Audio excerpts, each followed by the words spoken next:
It begins with a question, a single word echoing in the dark. What? Then another follow-up, searching for a place or a purpose in the void. Where? In a narrow, gritty alleyway, a fated encounter is about to unfold. Shiro Shiba, a young man who seems to have given up on the world, finds something or someone he never expected. Meet Shiro Shiba. With his messy black hair, sharp eyes, and a cynical expression, he lives a weary life on the fringes of society, skeptical of everything around him. A mysterious girl had literally fallen into his path.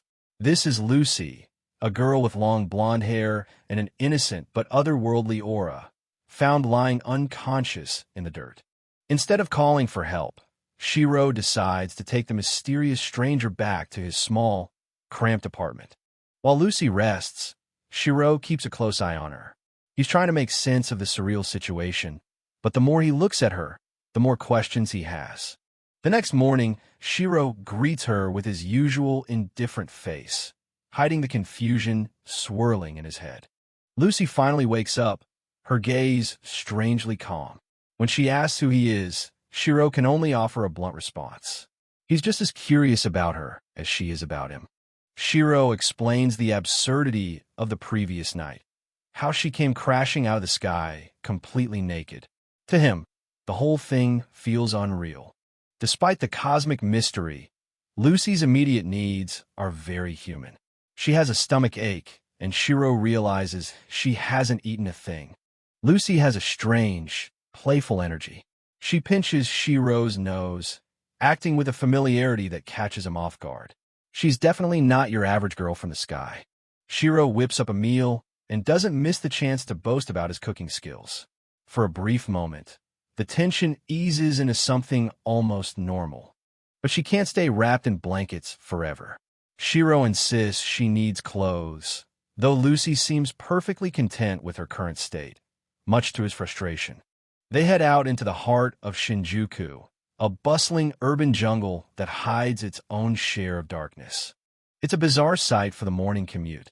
A cynical young man walking beside a girl wrapped in a bedsheet. Lucy doesn't seem to care one bit, claiming she feels great. The stares from the crowd are unavoidable. Shiro tries to hurry her along to find some proper clothes, hoping to end the public spectacle. Lucy, however, is easily distracted by the simple things, like a cute dog on the street. She has no sense of embarrassment, which only makes Shiro more baffled. Shiro opens up about his own twisted morals. He admits he wouldn't turn in a briefcase of bloody money if he found one. And honestly, the sheer mystery of Lucy is starting to turn him on. Lucy's reaction is to laugh and poke fun at him. Her bright, playful demeanor stands in stark contrast to Shiro's dark and gritty worldview. After a quick change, Lucy emerges in a simple dress. She finally looks like she belongs in this world, even if her origins remain a complete mystery. They push through the heavy crowds. Lucy seems to have a specific place in mind, leading Shiro toward the park. She leads him deeper into the quiet areas, noting that the further they go, the fewer people there are to watch them. The chaos of Shinjuku fades as they reach a secluded park. The still water of the pond reflects a world that feels suddenly quiet, a rare pocket of peace in their bizarre day. Caught up in the freedom of the open space, Lucy leaps toward the water's edge with childlike joy. As she does, Shiro Shiba finally voices the question he's been holding back. "What's your name?" Standing in the shallow water of the pond, Lucy looks like a dream against the backdrop of the quiet park. Shiro Shiba simply calls out her name, his voice anchoring her to reality. Something magical begins to happen. Dozens of pigeons start to gather around Lucy, completely unafraid. Shiro and Moto, a rough-looking neighbor with tattoos, watch in absolute disbelief as the birds flock to her. With a gentle movement, Lucy causes the entire flock to take flight at once. The sky above the park is filled with the sound of thousands of wings, a moment of pure, unexpected beauty in the middle of the city. Moto is stunned, calling it magic. Lucy smiles, explaining that she shares her name with a woman they say might be the mother of the entire human race, a woman who lived millions of years ago. Lucy speaks with a wisdom that far exceeds her innocent appearance. She talks about how humans are bound to their earthly senses, and how those very senses can sometimes imprison their experience of the vast universe. The scene briefly shifts to a darker tone as voices echo in the cold, damp darkness. Someone speaks of not being afraid, even as the environment feels increasingly oppressive and lonely. Back at the apartment, a playful argument breaks out. Lucy is determined to follow Shiro to work, ignoring his protest that his boss will be furious if he brings a girl to the construction site. Lucy wins the argument and walks along with Shiro by standing on his feet, treating his steps like stilts. Shiro complains about the weight, but can't help but go along with her childish antics. As they move together, they share a brief, tight hug. It's a moment of unspoken closeness, a quiet connection forming between two very different people. Dawn breaks over the urban landscape. The city buildings are silhouetted against a brilliant flash of morning light, a rare sight of peace before the daily grind begins. Shiro sits by the window, lost in thought. He's surprised by how amazing the morning feels, a sentiment echoed by Lucy as she watches him from the window above. The two of them can't contain their excitement. They both shout out into the air, celebrating the awesome morning with wide-open mouths and pure, unadulterated joy. Shiro takes Lucy to the site to meet the gang, a group of rough, cigarette-smoking neighbors who work with him. Moto can't help but blush and tease Shiro for bringing such a pretty girl into their gritty world. Lucy takes her role as cheerleader seriously. As Shiro carries heavy loads, she shouts encouragement from the sidelines, acting more like a bossy manager than a guest. From a high vantage point, someone looks down at the construction site. The city is a sprawling maze of concrete and scaffolding, hiding many watchful eyes. One of the neighbors, a man with a fierce, wide-eyed stare, watches the world around him. His face is a map of a hard life spent in the city's rougher quarters. After work, Lucy and Shiro walk through the neighborhood. Lucy has a carefree stride, seemingly enjoying the mundane task of heading home after a long day. The conversation turns to the simple pleasures of life, like a couple of beers before dinner. Shiro looks back at Lucy, inviting her into the relaxed atmosphere of his social circle. The urban skyline looms over them, vast and impersonal. On a rooftop, Lucy and Shiro take a moment to sit and relax as the day draws to a close. Lucy reflects on how sad it is when a day ends. Inside, Shiro is surrounded by his neighbors, a group of tough guys with tattoos and worn-out clothes. These are the people who make up his makeshift family in this building. Shiro introduces Lucy to the gang, telling her that they all live together in this building and are practically roommates.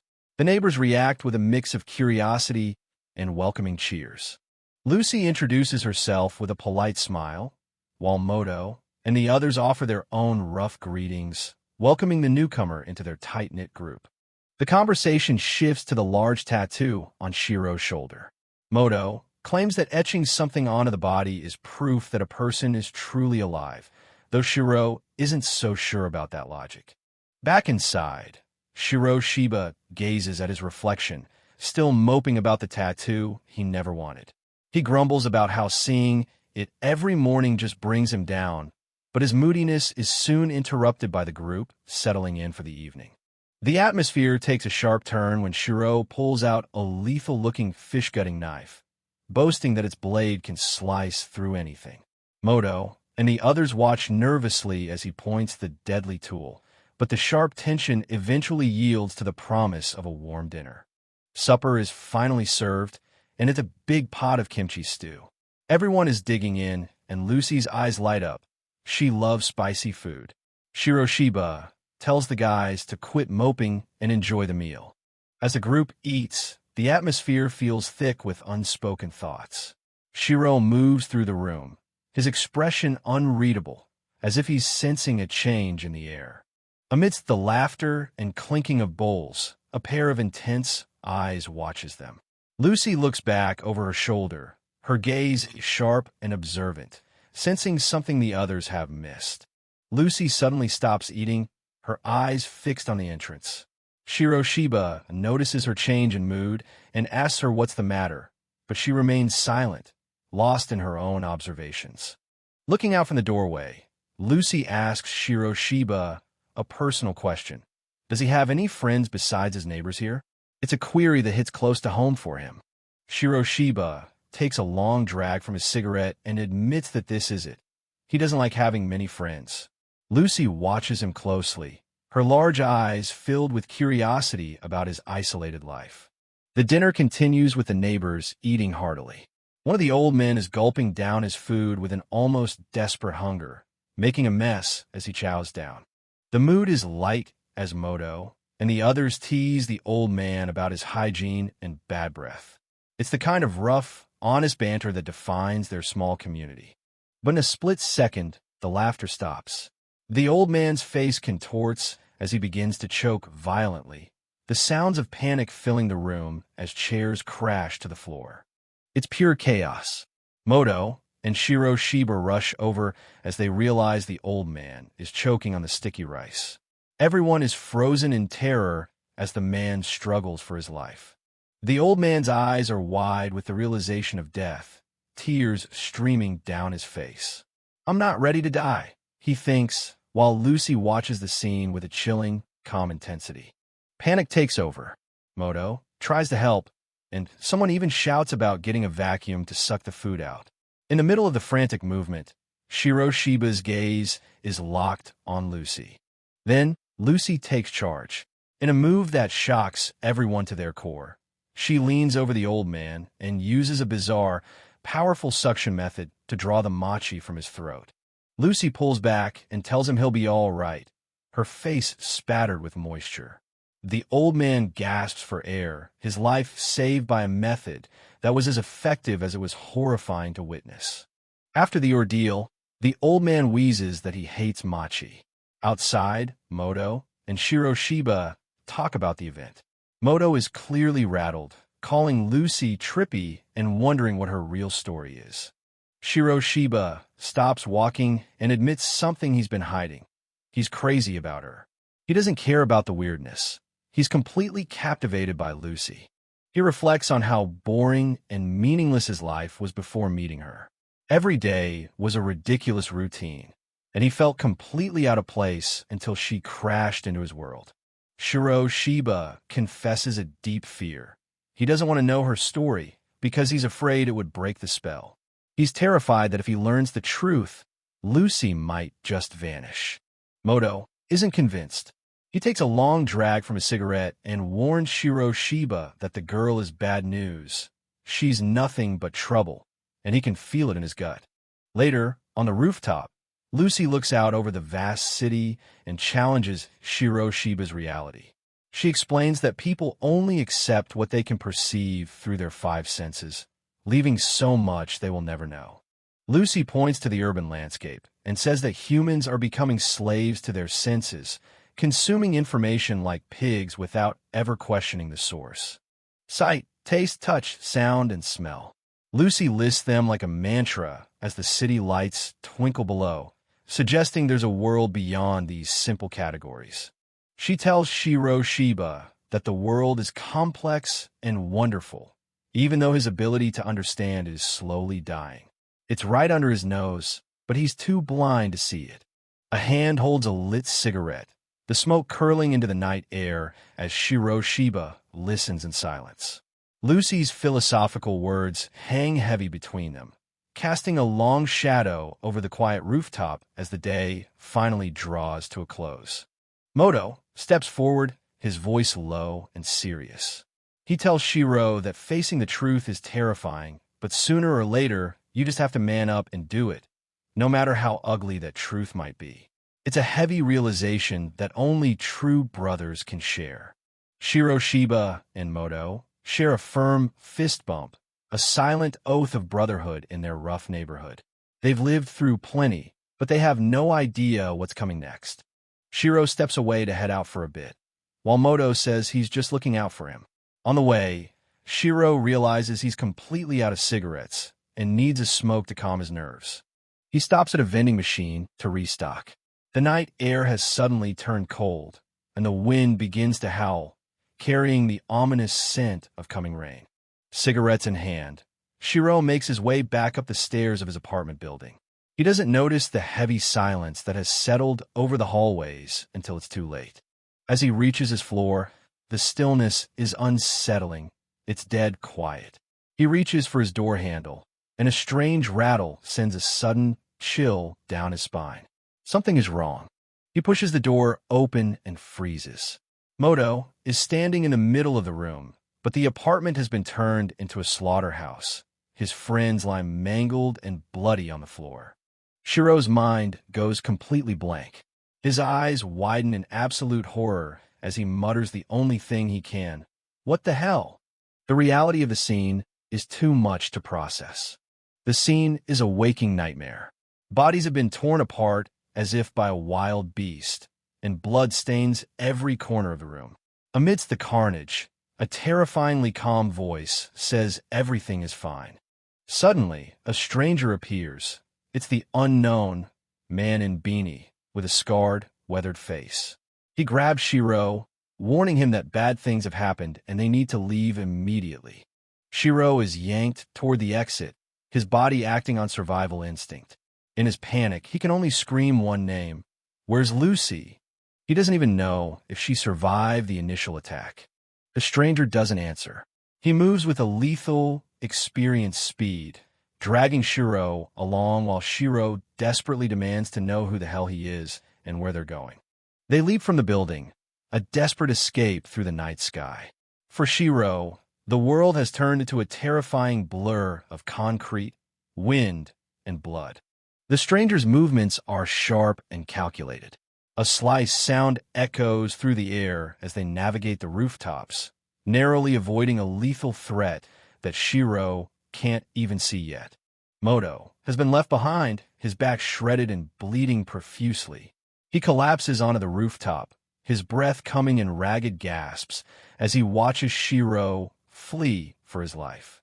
Shiro looks back one last time, seeing his friend broken and dying on the cold concrete. The absolute weight of the tragedy begins to sink in, even as he continues to run. In a series of frantic flashes, Shiro sees the brutal reality of the massacre. He can't believe his own eyes. How could everything he knew be destroyed so completely in just a few minutes? A bright, blinding light erupts on the rooftop, silhouetting the buildings in a flash of pure white. The scale of the chaos is far beyond anything Shiro ever imagined possible. The escape continues, a chaotic and desperate plunge through the dark. Shiro is barely holding on as the stranger pushes him forward through the rubble and the carnage. The sounds of violence follow them, smashing, cracking, and snapping. Moto's final scream to run echoes in Shiro's ears as he's pushed toward the only available exit. Moto's final moments are agonizing. With his spine exposed and blood pooling around him, he warns Shiro that there's something waiting for him at the edge of the darkness. Shiro is shoved into a dark opening, a tunnel leading away from the horror above. Splatters of blood mark his frantic path as he descends into the pitch-black abyss. The sounds of ripping and tearing continue to echo from above. It's a total massacre, a brutal shredding of everyone Shiro once called a friend and neighbor. Deep in the dark, Shiro fumbles for his lighter. The small, flickering flame reveals a damp, sewer-like tunnel, and he trembles as he tries to understand the nightmare that just occurred. The realization hits Shiro Shiba like a physical blow to the chest. Everyone is gone. Moto, the old man, and the others he once shared meals with. He cries out into the void, haunted by the fact that he didn't even know their real names. Trapped in a suffocating pitch blackness, the smell of damp earth and blood fills his senses. Moto's words about facing the scary truth echo in his mind, and as his dread grows, his thoughts begin to drift toward the only light he has left. In the oppressive darkness of the tunnel, the image of Lucy's smiling face flashes through Shiro Shiba's mind like a distant dream. He whispers her name to himself, a desperate vow that he has to find her, no matter what. Reality snaps back as the roar of rushing water fills the space. Shiro senses the current getting faster and more dangerous, but his only concern is Lucy. He needs to know she's safe, even as his own life hangs in the balance. Above ground, the city is being hammered by a torrential downpour. It's the worst kind of news. All that rain is collecting and funneling down into the sewers, rapidly turning the tunnels into a watery grave for anyone trapped inside. The tunnel becomes a death trap as the floodwaters surge. Shiro is hit with a wave of self-loathing, calling himself an idiot and a nobody. He refuses to die like this, forgotten and left to rot in a dark, cold sewer. The water rises to his neck, and pure, primal terror takes over. With his eyes wide and the cold realization of death sinking in, Shiro Shiba screams out one final, desperate plea for his life. "Help me." Just as the current is about to sweep him away forever, a hand reaches into the dark. A firm, powerful grip locks onto his arm, a lifeline appearing in the moment of his greatest need. It's the unknown man in beanie. With a single, forceful movement, the scarred stranger hauls Shiro out of the rushing water and onto the relative safety of a stone ledge. The man looks down at the gasping, shivering Shiro with eyes that hold no warmth. He tells him to have it his way, but warns him that he's going to wish he had simply died down here instead. The stranger's voice is grim as he looms over him in the shadows. He speaks of a fucking nightmare waiting for them at the end of the tunnel, a reality far more terrifying than the flood he just escaped. Shiro can only stare back in shock, his mind reeling from the night's relentless tragedies. The cold, calculating gaze of the man in beanie offers no comfort, only the promise of an even darker path ahead. The chapter closes with Shiro sitting in stunned silence, his life and world shattered beyond repair. As the faint silhouette of Lucy lingers in his memory, he realizes the nightmare has only just begun. Flashes of a past long forgotten, blurred faces, a sense of belonging, and then the eyes snap open to a different reality. Another morning in this cramped, messy apartment. Shiro Shiba wakes up to the hum of the television, a habit born from a fear of silence. He fell asleep with it on again, seeking some connection to a world that feels increasingly distant. In the bathroom, the routine remains the same, yet the reflection feels like a stranger. Every time he looks long and hard into that mirror, a single, haunting thought creeps in. Is this idiotic face really mine? Shiro stares at his own features, searching for a spark of recognition that just isn't there. Identity is a fragile thing when your memories are a blank slate. Breakfast is just fuel, eaten mechanically while the world outside plays out on the screen. The table is cluttered, a reflection of the chaos inside his own mind.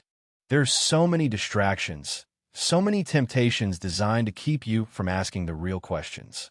The TV offers a glimpse into other lives, other stories, far removed from his own hollow existence. But today, the noise is too much. Shiro reaches for the remote, his eyes cold and focused. It's time to turn the damn thing off. The news reports a gas explosion in Shibuya, but Shiro knows better. To him, the TV isn't just entertainment. It's a window that lets him look at the horrible, decaying world outside without getting his hands dirty. Just yet, outside, the city is a concrete jungle of industrial rooftops and narrow alleys. A place where secrets are buried under layers of soot and indifference. Shiro steps out, the cool air doing little to clear his head. He's a man searching for a ghost in a city full of them. His thoughts drift to Lucy, the mysterious girl from the alley. Her face is etched in his mind, a solitary beacon of light in the darkness. But where did she go? And why does he feel so connected to her? Looking down from the edge of the building, the world feels small and fragile. A sudden, jarring image of a bloodied face flashes through his mind, a reminder that violence is never far away in this town. Down in the shadows, Shiro finds something he didn't expect. A manhole, a glimpse into the underworld, and a face filled with terror. The reality of his situation is beginning to sink in. A figure emerges from the gloom. It's the unknown man in beanie, the one who pulled him from the wreckage before. He stands tall, an imposing presence who seems to know exactly what Shiro is looking for. "You're buddies with that dude who killed the guys in my building, aren't you?" Shiro demands. The man in the beanie doesn't flinch, offering only a cryptic, perhaps. Frustration boils over. Shiro points a finger, demanding answers. He's tired of the riddles, tired of the feeling that everyone else is playing a game he doesn't know the rules to. "Tell me what's going on." The stranger's voice is low and mocking. He speaks of pride and courage, and how easily they vanish when you're drowning in the darkness. He watched Shiro struggle, watched him lose his grip on reality. "In this tiny world, your even tinier life would have ended," he says, looking down at Shiro with cold indifference. To him, Shiro is just a pawn that's finally being put back on the board. "Who the fuck are you?" Shiro asks, his body reacting to the stress with a sudden sneeze. The mystery man just smiles, a grim, knowing look. He knows things Shiro isn't ready to believe. Shiro scoffs. He's not convinced. This man is a mystery, a dickwad, who holds all the cards. But he needs him. He needs to know what he's forgotten. The man in the beanie turns to leave, throwing one last piece of advice over his shoulder. "The answer is something you must discover on your own. Go, while you still have time. And if you're ever lost, look back once." Confused and haunted, Shiro returns to his apartment building. The hallway is dimly lit, a familiar path that now feels like a trap. He opens his door and freezes. Two strangers are sitting in his living room, acting as if they own the place. The sense of security he had left is stripped away in an instant. "I live here. Who the hell are you?" Shiro's voice is steady, but inside, his sense of reality is crumbling. The men just stare back, cold and unimpressed. Who wants to know? Their presence in his own home is the final proof that the world he thought he knew is gone. Everything has shifted. His neighbors' rooms are now occupied by strangers, and the atmosphere is heavy with hostility. Outside, the local mama-san delivers the final blow. The old man from room 202, the only soul who truly cared, has been rushed to the hospital after a breakdown. Left with nothing but questions and a growing sense of isolation, Shiro realizes there's only one place left to look for the truth. Shiro Shiba heads to the hospital, a stark, white monolith amidst the city's grime. It's a place of clinical order, a sharp contrast to the chaos he's been feeling lately. Walking through the quiet halls, Shiro finds a strange kind of comfort. It sounds twisted, but being surrounded by people in worse shape than him makes him feel better. Like maybe his own life isn't such a disaster after all. He calls himself a wimp for thinking it, but the stillness here is exactly what he needs. In one of the rooms, a nurse is trying to feed the old man from room 202. He's unresponsive, just a shell of the man who used to live next door. Open wide, she coaxes, but it's like talking to a statue. Shiro watches from the side, watching the struggle. The nurse is patient, but you can tell she's reaching her limit. He speaks up, asking how the old man is holding up and offering some fruit he brought along. It's a small gesture, but in this place, it feels monumental. The old man suddenly reacts, but not in a way anyone expected. He lets out a bizarre, toothless laugh. Shiro tries to keep things light, joking that the loony ward suits him, but the nurse is curious. She asks if he's a relative, his son, maybe a grandson. Shiro just gives a small, tired smile. Just a friend. That's all they are now. The mood shifts instantly when the old man tries to force-feed Shiro a piece of food he already had in his mouth. Shiro recoils in disgust, hands up in a defensive no-way gesture. Even in his state, the old man still has a way of being incredibly annoying. Finally, the old man drifts back into a fitful sleep. The nurse sighs, relieved that the familiar face seemed to relax him, even if just for a moment. She starts to clean up, her movements efficient and practiced. Shiro stands by the window, tossing a scrap of paper into the trash. He looks thoughtful, the weight of the mystery man's words still heavy on his mind. What did that old man see that broke him so completely? The nurse mentions that the old man has been moaning in his sleep, sounding like he's reliving a nightmare. He's seen something terrible, That's for sure, she says, her voice low. Shiro leans in, asking if he ever said exactly what it was. He needs a lead, anything to make sense of this. The nurse hesitates, then admits there was one thing that really worried her. As Shiro listens intently, she scribbles something down. The atmosphere in the room thickens with a sense of shared secrets. She looks him in the eye, dropping the professional act for a second. Let's talk at this bar, she suggests. I'll meet you at 10 o'clock. It's an invitation Shiro can't and won't refuse. Shiro steps out into the night air, the hospital doors closing behind him with a heavy thud. The clock is ticking, and the real investigation is just beginning. 10 o'clock arrives, and Shiro finds himself at the bar. The nurse, now just a woman in a casual top, is already there, waiting for him. She looks completely different out of her uniform, more sharp, more alert. She waves him over. Over here.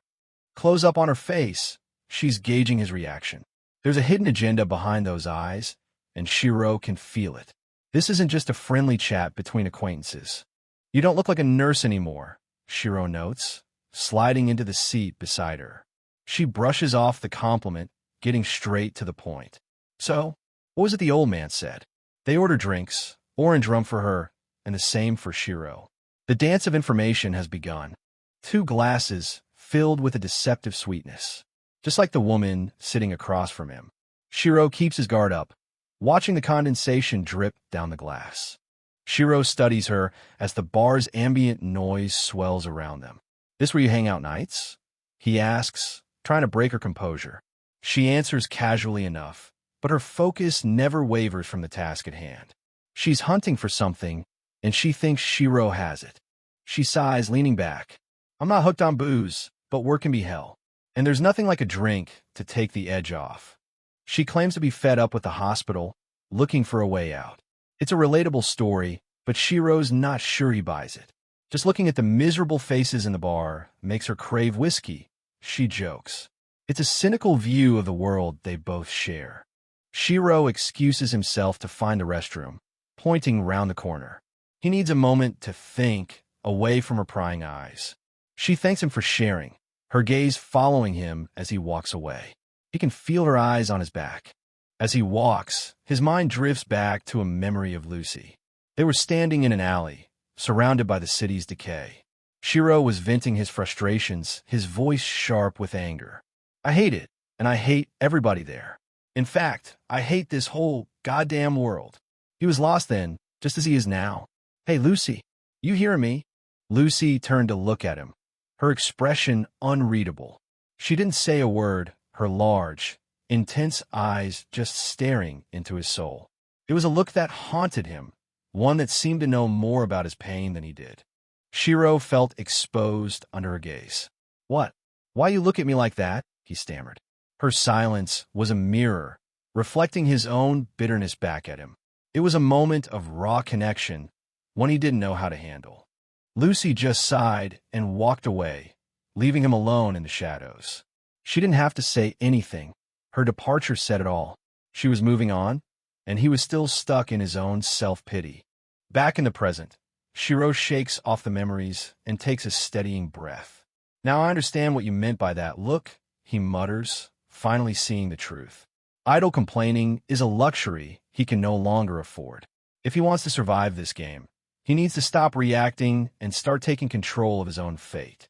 He slides back into his seat, meeting the woman's playful gaze with a practiced grin. She laughs, teasingly asking if he got lost, and Shiro plays along, ordering another round of stiff drinks. They clink their glasses, the sound sharp and hollow against the bar's low hum. On the surface, it's just 2 people sharing a nightcap, but beneath the facade, Shiro is waiting for the first move to be made, ready to see exactly who is hunting whom. Shiro Shiba takes a long, hard gulp of his drink. He's tired of being the victim, tired of feeling weak in a world that's constantly trying to crush him. He decides right then and there. He wants to be strong enough to never feel this way again. The peaceful atmosphere of the bar is shattered when the Waita/New Deep, Chua RO10, drops her friendly facade. She presses a cold, metal barrel against his back. Tell me where I can find your friend, she demands, her voice low and lethal. Shiro just smirks, taking a slow drag of a cigarette. He's not as easy a target as she thought. "Oh, I'm waiting for an answer," she repeats, pressing the gun harder. She's serious, and she's not leaving without what she came for. A bar's no place for a gun, don't you think? Shiro's hand is already on her weapon. In a blur of movement, he disarms her before she can even blink. Her eyes go wide with shock. "When did he?" Shiro leans in, his expression turning cold. He tells her the bitter truth. Her own plan has backfired. "'Cause your drink was poisoned," he reveals. He offers her a deal, the antidote in exchange for answers. He's not interested in shooting the shit anymore. He wants the truth. The spy is stunned. She can't believe he saw through it. Shiro explains that he had a funny feeling the moment he walked in. The bar looked fine on the surface, but something in the air was just off. Instinct is a powerful tool when you're being hunted. He details his male intuition. He noticed the bartender pouring their drinks from 2 different bottles, even though they ordered the same thing. That was the warning light he needed. While she was distracted, he swapped the glasses. He's not as stupid as he looks. But the interrogation is cut short. Armed men burst into the bar, guns drawn. Shiro doesn't hesitate, grabbing the woman and using her as a human shield. "Now answer the question," he commands. The situation has just escalated from a duel of wits to a full-blown firefight. Shiro holds her tight, a knife to her throat. He's taking charge now. "I ask the questions around here," he tells the newcomers. "So you just play nice and tell me what I need to know." The tension in the room is at a breaking point. Gunshots ring out, filling the bar with smoke and lead. Shiro ducks and weaves, his movements instinctive and lethal. He shouts orders to the gunmen, his voice cutting through the chaos. "Don't move," but the carnage has already begun. Shiro points his fingers like a mock gun, a dark sense of irony in his eyes. "If you move, I'll kill you," he warns. The gangsters laugh, thinking he's just playing a desperate game. "Look at him acting so cute," they sneer. They have no idea what they're truly up against. The laughter stops abruptly as bullets tear through the gangsters' heads. It's not Shiro who's shooting, it's someone hidden in the shadows. Blood spatters the walls as they fall, their expressions frozen in shock. Shiro stares at the carnage, his face unreadable. "I told you twice not to move," he mutters. The unknown, man in beanie, steps out, gun in hand. He looks at Shiro with a mixture of amusement and concern. "Who you think you are? The new sheriff in town," he scoffs. He's here to clean up the mess and get Shiro moving. There's no time to linger. In the getaway car, Shiro is on the phone, his adrenaline still pumping. He tells the mystery man about the close call back at the bar. The man in beanie just confirms what Shiro already suspected. Things have gotten incredibly dangerous. And the most shocking revelation? You and I were once friends. Shiro's amnesia isn't an accident. It was a choice. They drive through the city, the moon hanging low in the sky. The man in beanie reveals the scope of their problem. Besides the 2 of them, there are 5 other friends out there, all scattered and all missing their memories. It's a reunion that's destined to be messy. The city feels different now, more like a maze than a home. Shiro stares out at the skyline, the weight of his forgotten life pressing down on him. A reunion is coming, whether they're ready for it or not. Another day passes in this gritty urban reality.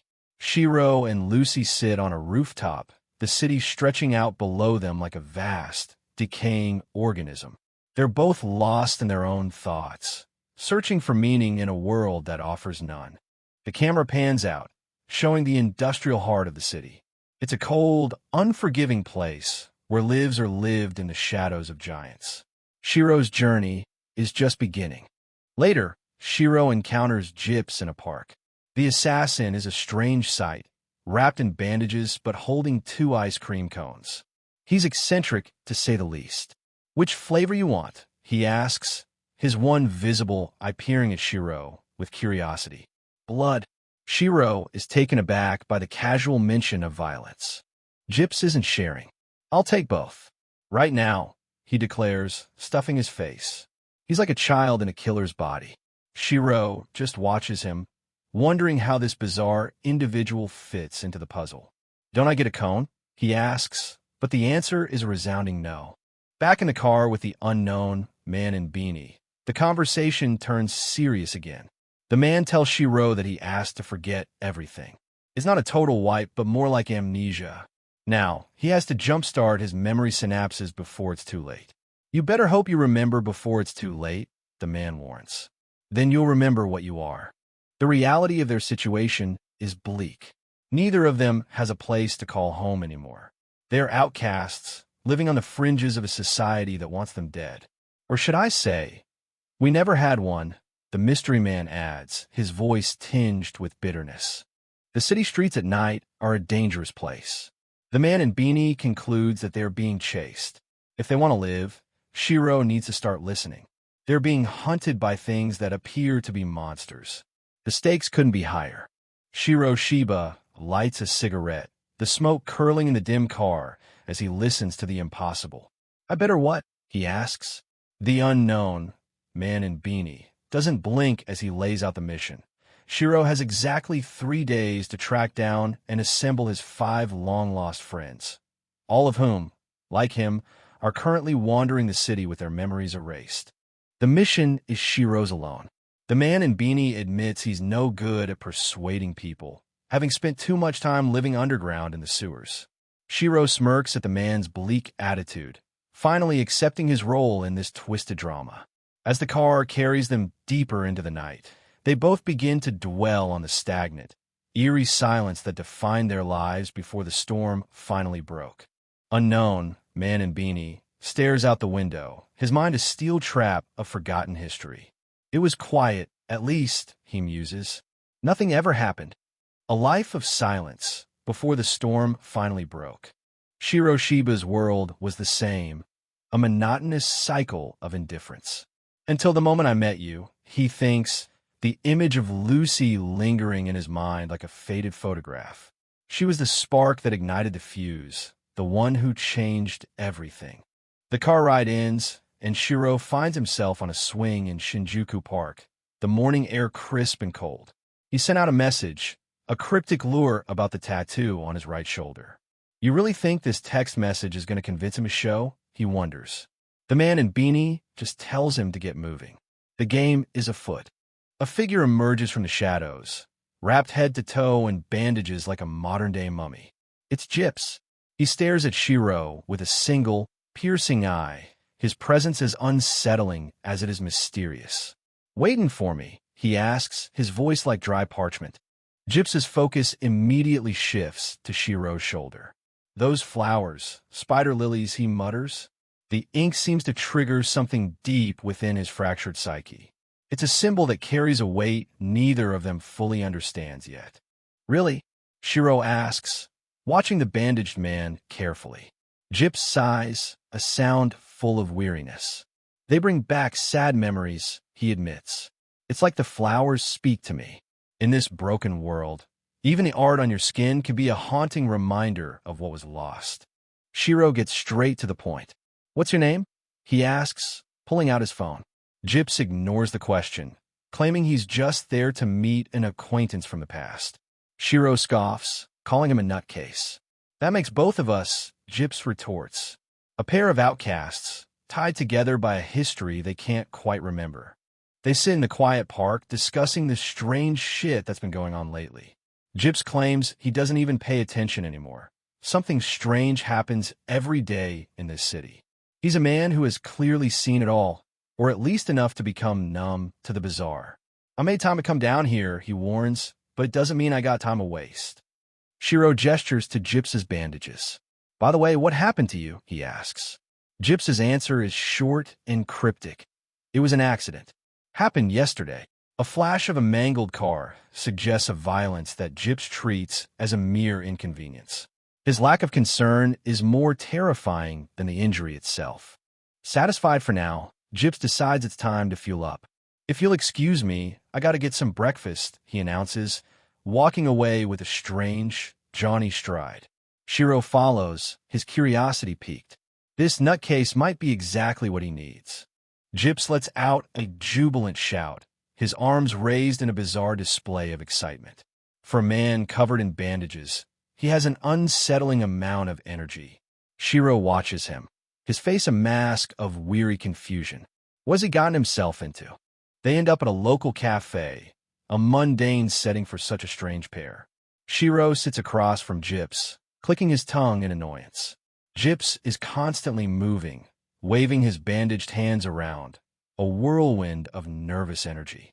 TSK, Shiro mutters, unable to hide his irritation. Did you just click your tongue at me? Gyps asks, his one eye wide with mock offense. No way, Shiro lies, but Gyps isn't buying it. You said tisk. Wasn't me, liar. He's like a petulant child, a stark contrast to the dangerous aura he projects. Just shut up and eat already, Shiro groans. Gyps insists on maintaining a certain standard, even in his current state. I need to eat my breakfast elegantly, he declares. Shiro just stares, his sheesh practically audible. Gyps reminds him that he was the one who called this meeting. You need to ask me something, he points out, his voice turning surprisingly sharp. So which of us has the upper hand? The power dynamic shifts, and Shiro feels the pressure. He tries to regain control, promising to answer questions when he damn well pleases. But Gyps is already on to the next thing. First, some coffee, he orders. The interrogation is going to have to wait for caffeine. Shiro tries a different angle. If you can't use your hands, how do you check the message I sent? He asks. Gyps just smiles, a creepy bandage grin. You want to know? He teases. Instead of an answer, he starts talking about wanting a milk crepe. He's a master of redirection. And then comes the truly bizarre. Gyps sticks out his long, nimble tongue, letting out a soft naya. It's a gross, unsettling display of dexterity. Shiro can only stare in mute horror. This guy is a freak of nature. Gyps proceeds to use his tongue to operate his cell phone with terrifying precision. Awesome! He cheers, while Shiro and a nearby woman watch in stunned silence. Like so, Gyps explains, clearly proud of his unique skill. It's efficient, it's effective, and it's absolutely repulsive. Finally, some basic information is exchanged. It's Shiro. Shiro Shiba. What's yours? Shiro asks. The answer comes back as a single word. Chappa. Shiro repeats it, confused. Chappa? That's a nickname, right? In a world of secrets, even a name can be a mask. Till yesterday, I went by the name Chappa, the man explains. He suggests Shiro give him a new name. Fine. What about Gyps? Shiro offers, referencing his bandages. Gyps likes it. He then complains about the bandages on his nose, making it hard to eat. Peel them off, will you? He asks. Shiro reluctantly agrees, becoming an accidental caregiver for a potential psychopath. As Shiro helps him, Gyps reads his mind with frightening accuracy. What kind of sick shit is he into? Shiro wonders. Gyps just grins. You really want to know? He dismisses the thought just as quickly. Forget it. It was painfully obvious. He's a whack job, for sure, but he's one who sees right through Shiro's defenses. How did you? Shiro stammers, his shock complete. The scene shifts to a different kind of power. Ongtrum, the boss, sits in a dimly lit room, his bare chest a canvas of intricate Yakuza tattoos. He's an older man, his face etched with the lines of a life spent in the underworld. He stares ahead, a cigarette dangling from his lips, his expression one of profound boredom. Everything stinks nowadays, he growls. Ongtrum, the boss, is a man of appetite and violence. He's surrounded by luxury, yet he feels nothing but contempt for the world around him. He's a predator who has run out of worthy prey, a king who finds his kingdom smell offensive. To him, the current state of affairs is just a decaying heap. Ongtrum, the boss, turns to his subordinate, his voice heavy with a nihilistic weight. Chappa, are you getting that feeling? The one that sets your blood on fire? He asks, searching for a spark of the vitality he once possessed. To him, the world has become a decaying pile of filth where nothing feels right anymore. He's a predator who has outlived his era, desperate for any reason to feel alive in a reality that just stinks of rot. He closes his eyes, drifting back to the glory of his past, the wild nights and lavish parties where he was the undisputed king. These memories of raw power are all he is left to combat the boredom and decay of the present. But as the nostalgia fades, it leaves only the hollow ache of a man who has lost his edge, unaware that the business of the underworld is about to come calling with a vengeance. Ongtrum, the boss, leans back, the smoke from his cigarette curling around him like a snake. He's an old lion, frustrated by his own mortality and the decline of the world he once ruled. He complains about his ulcers and how he can't even drink like he used to. His phone beeps, a reminder that the business of the underworld never stops, even for a sick man. On the other end of the line, one of his subordinates is panicking. "Boss, everything excremental has hit the fan here," he shouts. He's surrounded by the bodies of his fallen comrades, a grim testament to the fact that someone is playing for keeps. These guys are playing hardball. What should I do? The boss's reaction is pure, unfiltered rage. "What do you mean, what should I do?" He screams into the phone. He doesn't want excuses. He wants results. Your job is to go in and collect by any means necessary. He orders them to threaten and beat whoever they have to keep them within an inch of their lives. For him, a paltry million is worth any amount of blood. In a quieter moment, Ongtrum, the boss, looks out at a vacant lot with a younger Chappa before the bandages and the injuries. He scoffs at the young guns of today, calling them lazy and weak. He believes that sweat and blood are the only things that yield results in this business.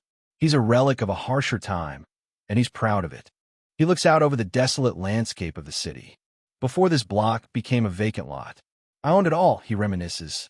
He remembers a town that was filthy but full of energy, a place where he reigned supreme. Now, it's just weeds and asphalt, a reflection of his own perceived decline. Then he went broke and vacated.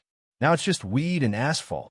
The boss turns to Chappa, his voice softening just a fraction. "Seems that my life and mind have gone the way of this lot," he muses. He's a man who has achieved everything he thought he wanted, only to find it hollow. "My only consolation is having you around, Chappa." To him, Chappa is more than just an asset. He's a link to the past. Chappa, always the pragmatist, isn't moved by the sentiment. "You sound like a man regretting his life," he notes. But the boss is quick to deny it. He's a man of action, and action doesn't allow for regret. He's content with the path he's chosen, even if it has led him to this empty lot. "That's right. My objective's always been money," Ongtrum, the boss, declares, staring at the scarred earth.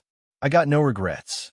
To him, every drop of blood spilled was just another transaction, another way to grow his empire. It's a cold, calculated worldview that has left him rich in pocket, but bankrupt in soul. Back in the present, Gyps, the bandaged version of Chappa, turns the question back on Shiro Shiba. "What's your objective?" he asks. Shiro's answer is simple, yet profound. "I'm looking for this girl." For him, the mission isn't about money or power. It's about a connection he can't explain. "I'm in love with this girl," Shiro admits, his voice raw with honesty. Gyps is taken aback, a look of genuine surprise on his face.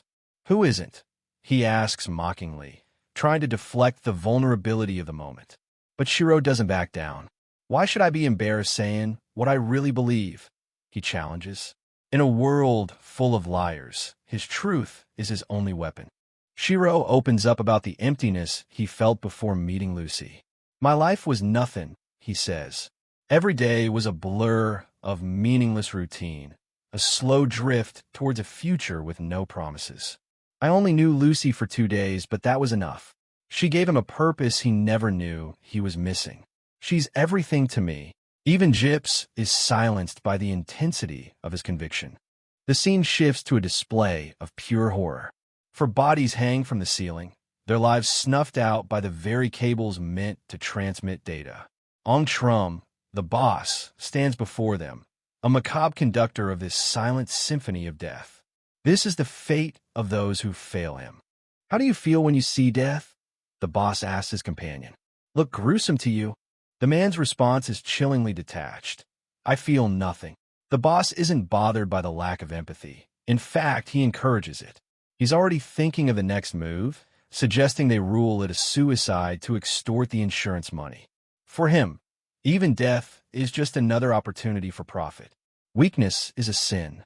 Breakfast is over, and it's time to move. Let's get out of here, Shiro says, standing up. He's had enough of Gyps's eccentricities for one morning. But Gyps has one last request. Carry my bag, will you? He asks, his bandaged face unreadable. You eat a lot for a little guy, don't ya? Shiro retorts, but he reaches for the bag anyway. Shiro yanks the bag, but it doesn't budge. This weighs a ton, he exclaims, his face straining from the effort. What's in it? Gyps just gives him a cryptic, that's a secret. Whatever is in that bag, it's clearly something heavy and likely something dangerous. Just like the man who owns it. Ong Trum, the boss, stares into a hollow safe, his eyes wide with disbelief and fury. Someone has dared to rob him, to take what he worked so hard to spill blood for. It's an affront he can't let stand. The predator has become the prey, and he's ready to tear the city apart to find out who's responsible. The safe is empty, a gaping hole in his empire. I know who's behind this, he growls. His mind immediately goes to Chappa. He believes the man who was once his greatest asset has now become his greatest betrayer. The betrayal stings more than the loss of the money. Bring me Chappa, he bellows to his men. The hunt is on. Back in the past, Chappa spoke of a feeling of excitement that sets my blood on fire. He and the boss shared a dark bond, fueled by the adrenaline of their violent lives. They were both predators, looking for the next thrill, the next score. HM, the boss asks, sensing the shift in Chappa's energy. The fire was burning bright then. Chappa's laughter was a cold, sharp sound. It's telling me that it's time to snatch away what people hold most dearly in their hearts, he said, a manic glint in his eyes. He wasn't just interested in money. He wanted to destroy the hope of others. He was a monster in the making, and the boss was his willing mentor. Awesome, he cheered, his blood on fire. Ong Trum, the boss, has issued his ultimatum. Bring me Chappa, and make sure he's still alive, he orders his men. He doesn't want a quick death. He wants to savor the revenge. We're going to give him a taste of hell before we kill him. While the boss plots his vengeance, Shiro and Gyps are walking through the city, oblivious to the storm that's about to break. In a dark room somewhere in the city, the boss's men are carrying out his orders with brutal efficiency. A man is being tortured, his head held down as they use a vacuum hose to drain the very life out of him. It's a gruesome scene, and one that highlights the sheer depravity of the underworld. Gyps looks at the image, his face unreadable. Looks painful, he mutters. What? Shiro asks. Nothing. Forget it. The city stretches out before them, a concrete labyrinth of secrets and shadows. Every alleyway could be a trap, every rooftop a vantage point for a sniper. Shiro and Gyps are moving through the heart of the beast, and they're about to find out just how sharp its teeth are. Ah, Shiro says, sensing something in the air. The piece is over. Gyps suddenly stops, his attention caught by a soft-serve ice cream stand. I want a soft-serve ice cream cone. Go get me one, he tells Shiro. His tone is casual, as if they were on a Sunday stroll. Shiro is incredulous. What is it this time? But then he sees Gyps's expression. So they found me already, Gyps notes, his voice dropping an octave. Shit. Wait here. The fun and games are over. The roar of an engine cuts through the air as a black sedan screeches to a halt. Two of the boss's men step out, their intentions as clear as the cold steel they carry. Get in, yo. One of them barks, eyes locked on Gyps. Boss man's waiting. They aren't offering a choice. The net has finally closed around the bandaged assassin, and Shiro can only watch as his strange companion is ushered toward the idling car. One of the gangsters grabs Gyps by the collar, roughly pulling him toward the vehicle. Gyps plays the part of the helpless victim, his body going limp. Show a cripple some mercy, he whines, though his gaze never falters. Ow wow. Okay. You've made your point. With a final screw you spat at his captors, he's shoved into the cramped back seat. The door slams shut, sealing him in with the very men who want him dead. Gyps sits in the back of the car, flanked by two of the boss's enforcers. He's silent, his bandaged face a mask of passive indifference. The thugs think they have the upper hand, but they have no idea they're sitting next to a dormant volcano. The tension in the cramped space is thick enough to cut with a knife. The enforcers can't help but gloat. A double-crossing asshole like you is easy to track down. One of them sneers, leaning into Gyps's personal space. They call themselves professional human hunters. Gyps just stares back, his voice dripping with sarcasm. Is that so, or are you just jealous? 'Cause I was your boss's number one. The provocation works. One of the thugs loses it, smashing a fist into Gyps's face. Bash! The sound of the impact echoes through the car. Gyps's nose is bleeding, a dark crimson stain spreading over his bandages. But he doesn't flinch. If anything, he looks even more bored. I can't take any more of your shit, Chappa, the thug growls, his face inches from Gyps's. They're determined to show him what happens to punks who mess with the boss. They think they're intimidating him, but they're just accelerating their own demise. You got anything else to say? The thug asks, his hand tightening around Gyps's collar. Gyps sighs, a sound of genuine weariness. Because if you don't, he starts, his eyes narrowing. I've got an ice cream cone waiting for me, and I'd like to finish this conversation. It's a bizarre, almost comical request in such a lethal situation, but Gyps is dead serious. He values his dessert more than their lives. In a flash of movement that defies the eye, Gyps's hands, still wrapped in bandages, reveal 2 hidden handguns. Holy! One of the thugs managed to gasp before the car is filled with a roar of gunfire. Bang! BLAM! The space is suddenly a slaughterhouse. Gyps's movements are a blur of lethal efficiency. I'm way more than meets the eye, he declares, the muzzle flashes illuminating his manic grin. The cripple has just become the Reaper. The smoke clears, and Gyps is the only one left sitting upright. He stares out at the city as they speed along, his expression one of cold detachment. Too bad our eyes are all we got to go by, he muses. He's proven that appearances are a deadly deception in this world. The enforcers who mocked him are now just obstacles in his way. Gyps leans forward, addressing the terrified driver. And then take me back to where you picked me up, he commands. He has a message for Ongtrum, the boss, and he wants it delivered personally. Drop these corpses off for the boss. Special delivery. He's not just escaping. He's sending a declaration of war. And pray that my ice cream hasn't melted yet. He even asks the driver to help him wrap his bandages back up. A final, surreal touch to the carnage. The car screeches back to the lot where Shiro Shiba is still waiting. Gyps steps out, looking as nonchalant as if he'd just returned from a quick errand. Sorry for making you wait, he calls out, a bloodied but triumphant smile on his face. The mission to assemble the 5 friends has officially begun with a bang. Shiro watches him, realizing that in Gyps, he's found a companion who is just as dangerous and just as broken as himself. Chapter 2 ends with the city's underworld on notice. The Forgotten are coming back, and they're bringing hell with them. Shiro Shiba and his companion Chappa, also known as Gyps, navigate through a desolate urban area. Gyps is visibly annoyed, grumbling about his hands being sticky from the ice cream they just ate. They're on their way to meet an acquaintance from the past, and the tension is already thick in the air. Gyps keeps rubbing his hands together, trying to get rid of the filth or maybe just the traces of his snack. Shiro, meanwhile, is curious about this mysterious contact. Gyps mentions the man doesn't carry a phone, forcing them to do things the old-fashioned way, face-to-face. It's a meeting with a man from the bowels of the earth, and honestly, Shiro isn't sure what kind of lunatic he's about to encounter. As they reach their destination, a cold breeze blows through the unfinished structures. Shiro stays alert, wondering if they're walking into a trap or something much weirder. Gyps, bandaged and seemingly indifferent, leads the way with a cigarette in hand. Then they see him. A muscular, imposing figure stands before them. This is the man they came to see, Parrot the Parrot. He's a combatant whose reputation precedes him, and just looking at his expressionless face, you can tell he's seen more than his fair share of blood. Shiro tries to break the ice, commenting on a small bird parrot is keeping. But Parrot isn't here for small talk.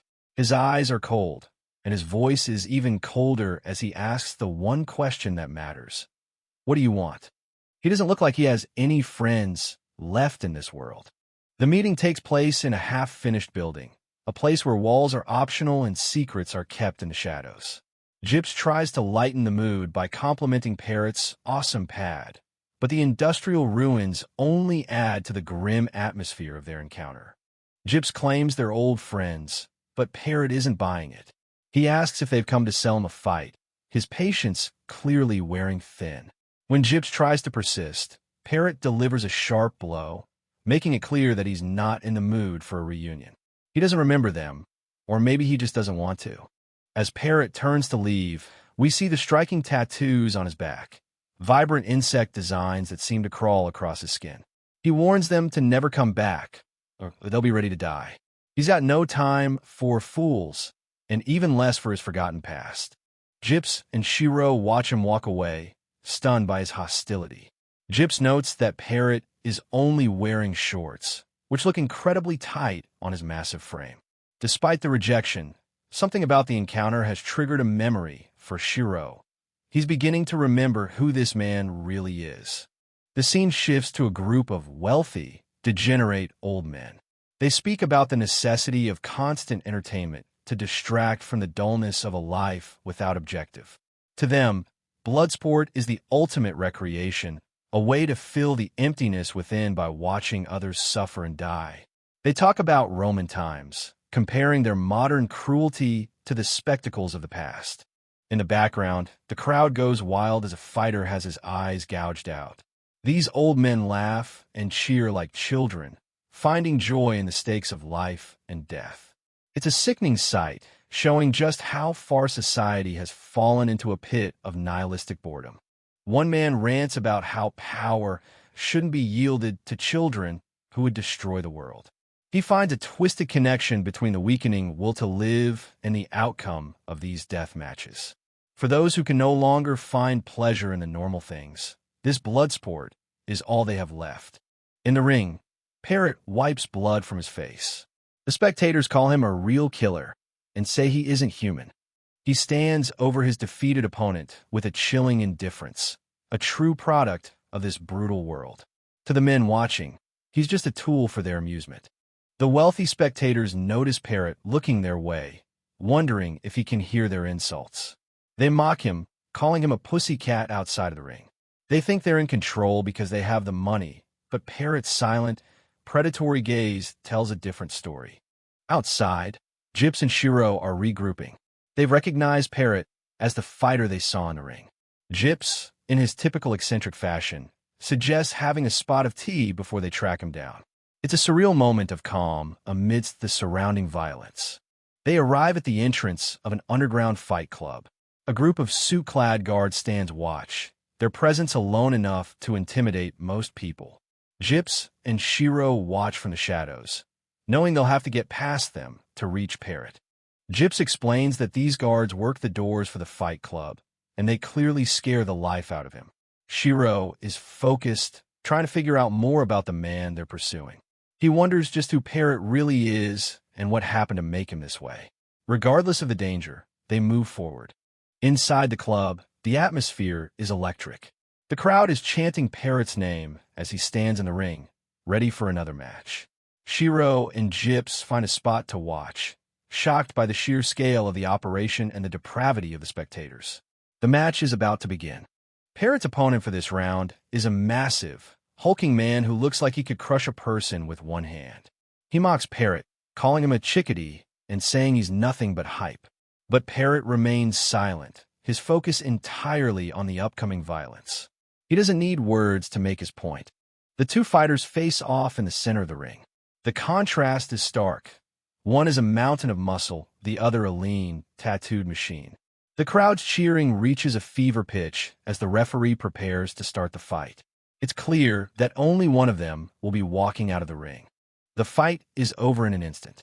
Parrot stands victorious, while his massive opponent lies broken and bleeding on the canvas. The speed and brutality of the takedown leave the audience, and Shiro breathless. Parrot doesn't celebrate. He just turns away, ready for the next thing. Parrot lets out a dismissive humph as he wipes his gloves. The victory was easy for him, almost boring. He's so far beyond these other fighters that it's barely a challenge anymore. His mind seems to be elsewhere, perhaps with that small bird he was tending to earlier. After the match, Shiro and Gyps approach Parrot once more. He's surprised to see them again, his cold exterior cracking just a little.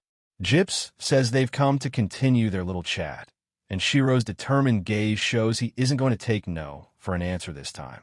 They're going to get the truth one way or another. The stadium announcer suddenly kills the mood. The rest of today's fights are canceled because the other scheduled brawlers have all chickened out. The spectators go ballistic, booing and screaming for the blood they were promised. To this crowd, these fighters are just disposable toys, and they're not ready for the show to end yet. Seizing the moment of chaos, Shiro makes his move. He tells Parrot that since his schedule is clear, they should go somewhere private to chat. But as their eyes meet, it's clear a simple conversation won't be enough. Parrot isn't the type to talk for free, and the empty ring behind them offers a brutal alternative to diplomacy. Parrot, the parrot, leans back with a smirk, laying out the terms of the engagement. If Shiro wins, he'll deign to listen to whatever story they're trying to tell. But there's a catch. Shiro has to be the one in the ring. Looking at the battered youth, Parrot mocks him, calling him ugly and telling him to get lost if he's not up for the challenge. Chappa, also known as Gyps, can only watch in confusion, wondering what Shiro is getting himself into. Without a moment's hesitation, Shiro Shiba leaps over the ropes and into the arena. The sound of the cables twanging echoes through the grim hall as he prepares to face a man who is essentially a living weapon.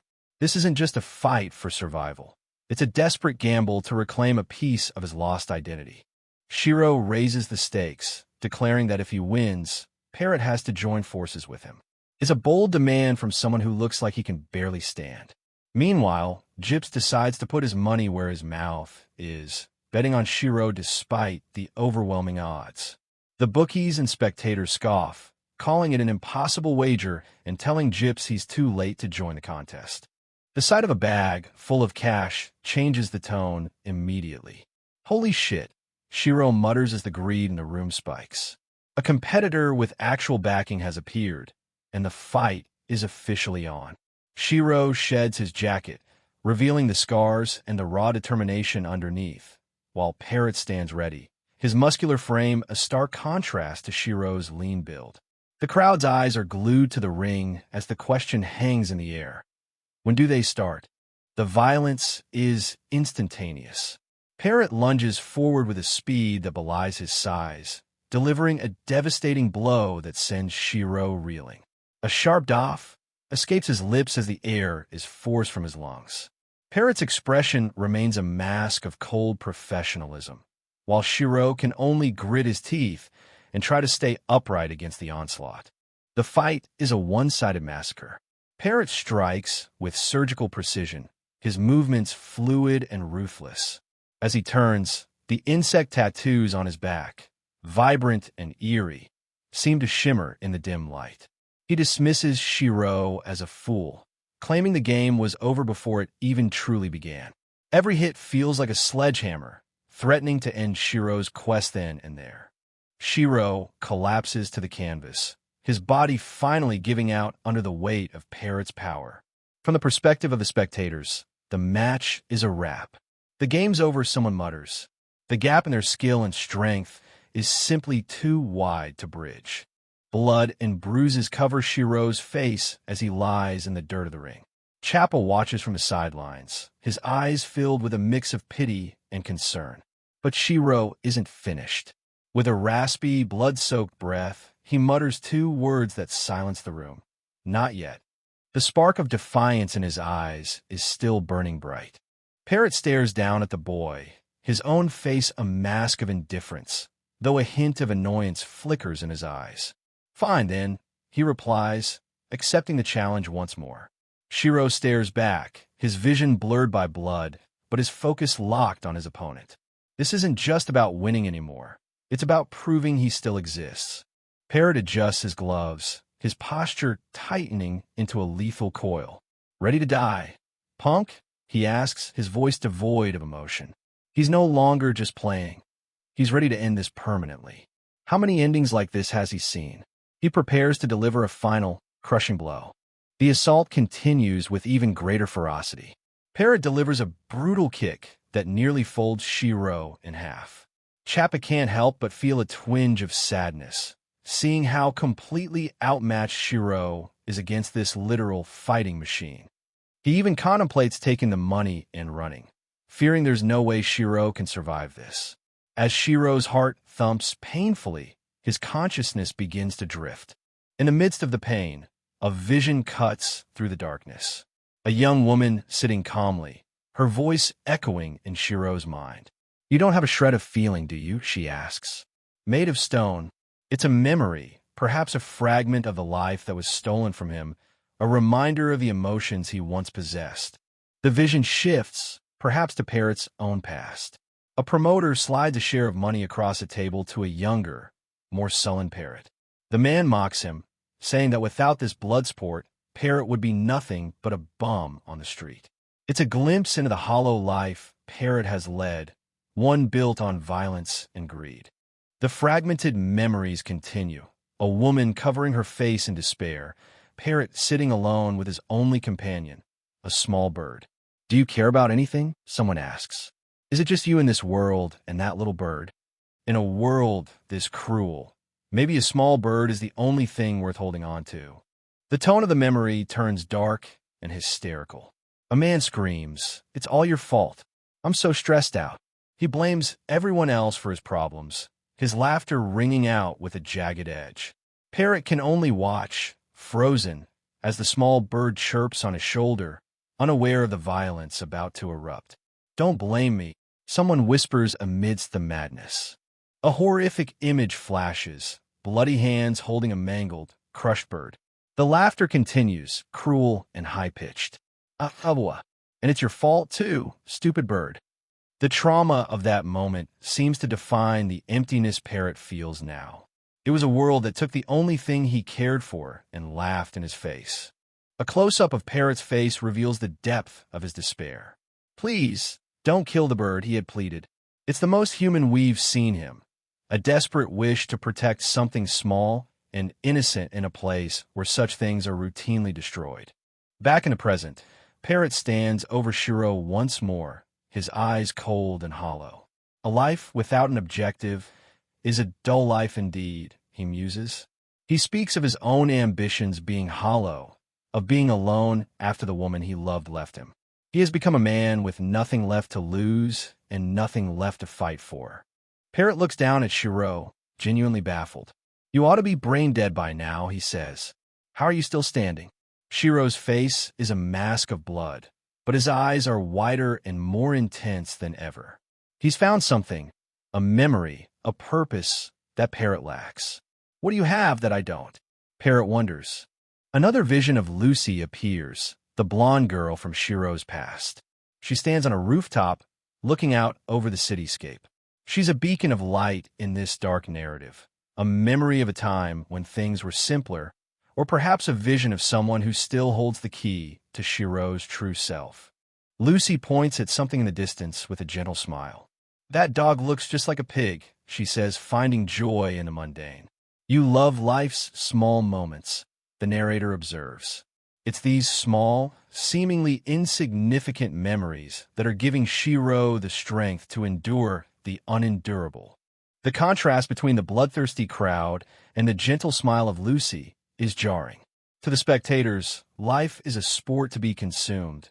To Lucy, it's a wonderful thing. Shiro carries this fragment of wonder within him, using it as armor against the crushing reality of the fight. He wipes the blood from his mouth, his resolve finally solidifying. The tide finally turns. Shiro lunges forward, throwing a punch that catches Parrot completely off guard. The sound of the impact echoes through the ring as Parrot's head snaps back. It's the first real blow Shiro has landed, a physical manifestation of his refusal to give up. Even Chapel looks stunned by this sudden burst of energy. Parrot turns away, the adrenaline of the fight replaced by a cold realization. This is it, he mutters, sensing that Shiro's fire isn't just stubbornness. It's something deeper, something Parrot himself has lost. As Shiro gathers his strength on the canvas, the roar of the crowd seems to fade into a heavy, meaningful silence, signaling the end of the spectacle and the beginning of a different kind of confrontation. Leaning against the ropes, Parrot gazes at his battered opponent, haunted by a single question: what burns inside him? In this hollow world, Shiro Shiba stands as a living anomaly, a man fueled by a purpose he can't name. Sensing the shift, Chappa watches as the tension of the arena begins to dissolve, paving the way for the three of them to leave the blood and cheers behind for the shadows of the industrial ruins outside. The scene shifts to a bleak industrial backdrop, the skeletons of unfinished buildings looming over the desolate streets. This is the world beneath the surface, where the air feels heavy with the weight of forgotten dreams and the stench of decay. It's the perfect stage for a meeting between lost souls. Shiro Shiba, battered and bandaged, sits across from Parrot, the parrot. Parrot, holding the small bird he cherishes, admits a surprising truth. He feels like the one who actually lost that fight. There's a strange respect brewing between them. Two fighters who have both been hollowed out by a world that values only violence. Chappa, known as Gyps, watches in silence, sensing the gravity of the conversation. Parrot gazes at the parakeet, his only remaining anchor to a sense of purpose. He tells Shiro and Chappa that this little bird is the only thing keeping him alive. It's a tragic admission from a man who possesses such terrifying physical power that his entire existence rests on a creature so fragile. Chappa wonders if that's truly all there is to a man who was once a legendary killer. Parrot explains his philosophy of the 3 steps. He believes that after 3 steps, a creature, and perhaps a man, loses the memory of where it started. He wants to forget everything, especially the bad memories that haunt him. Shiro looks on, stunned by the depth of Parrot's nihilism as the fighter prepares to let go of the one thing he loves. Suddenly, the tone takes a sharp, violent turn. Parrot points a massive handgun at his own head, a chilling click echoing in the silence. It's a moment of pure existential crisis, showing how close he is to the edge. The line between protecting life and taking it has blurred into nothingness for him. Parrot speaks about how the world's cold winters don't suit the tropical birds brought here for amusement. He argues that it might be more merciful to simply kill the things that don't belong, rather than let them wither away in a harsh, alien environment. His eyes are cold, reflecting a mind that has found peace in the idea of murder as an act of mercy. He squeezes the trigger, whispering, "I love you," as the bird takes flight in the background. It's a twisted, heart-wrenching display of affection and despair. Parrot has spent so much time in the arena of death that he no longer knows how to cherish life without the shadow of the grave hanging over it. It's been more than 3 steps, but the memories haven't faded yet. The bird flutters onto the barrel of the gun, chirping as if unaware of the danger it just escaped. Shiro is visibly shaken, his face a mask of shock and confusion. Parrot's erratic behavior and dark logic are almost too much to process, even for someone as hardened as Shiro. Despite the tension, Parrot softens. He asks if they mind if he takes the bird along with them. Shiro, realizing the complexity of the man before him, can only offer a small smile. "It's up to you, bro," he says. The bond between them is sealed not by a victory in the ring, but by a shared understanding of loss. They sit together in the ruins, Parrot confessing that he has no memory of his life before he became a fighter. Like Shiro, he is a man without a past, a blank slate written upon only with blood and bruises. He wonders how Shiro secured this place, but the truth is neither of them truly belongs anywhere.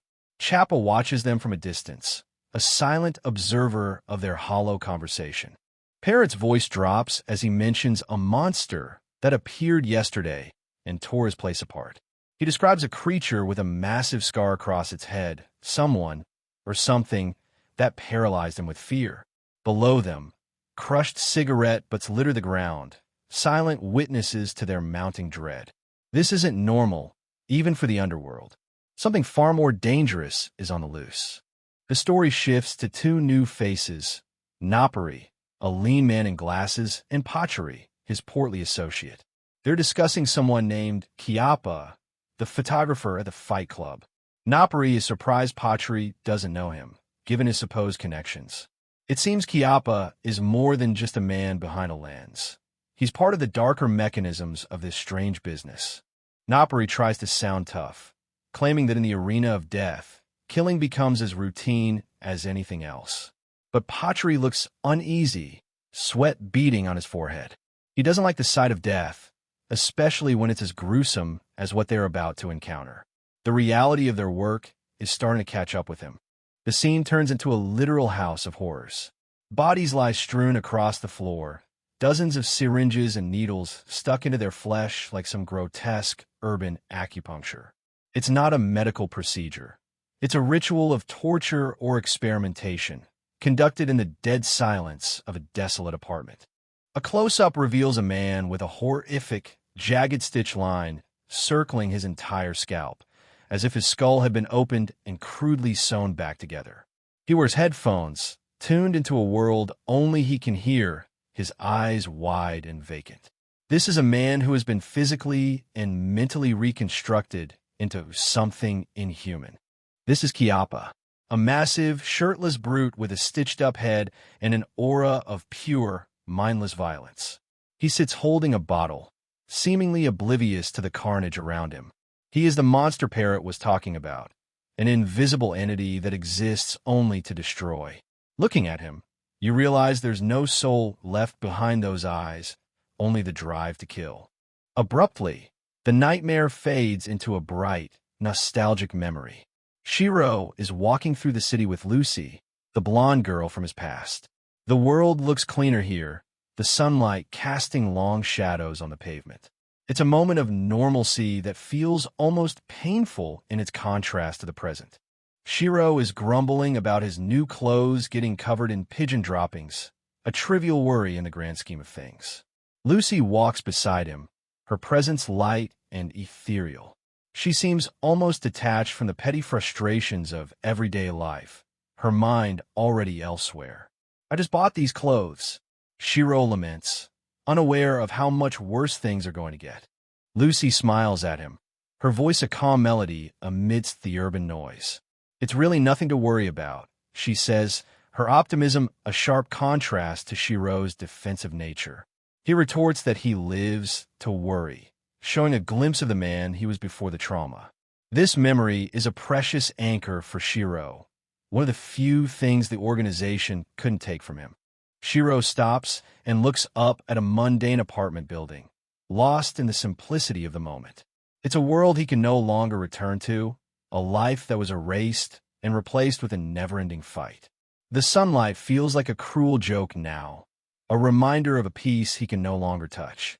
Back in the present, Parrot is walking away with Gyps, the bird still perched on his shoulder. Gyps mutters that Parrot seems to have zoned out again. The trauma of his existence makes it hard for him to stay grounded in reality. They're a trio of broken men, wandering through a city that doesn't care if they live or die. The focus shifts to a run-down establishment called Bar High Collar. Pachari is sitting outside on the curb, looking every bit the desperate man he is.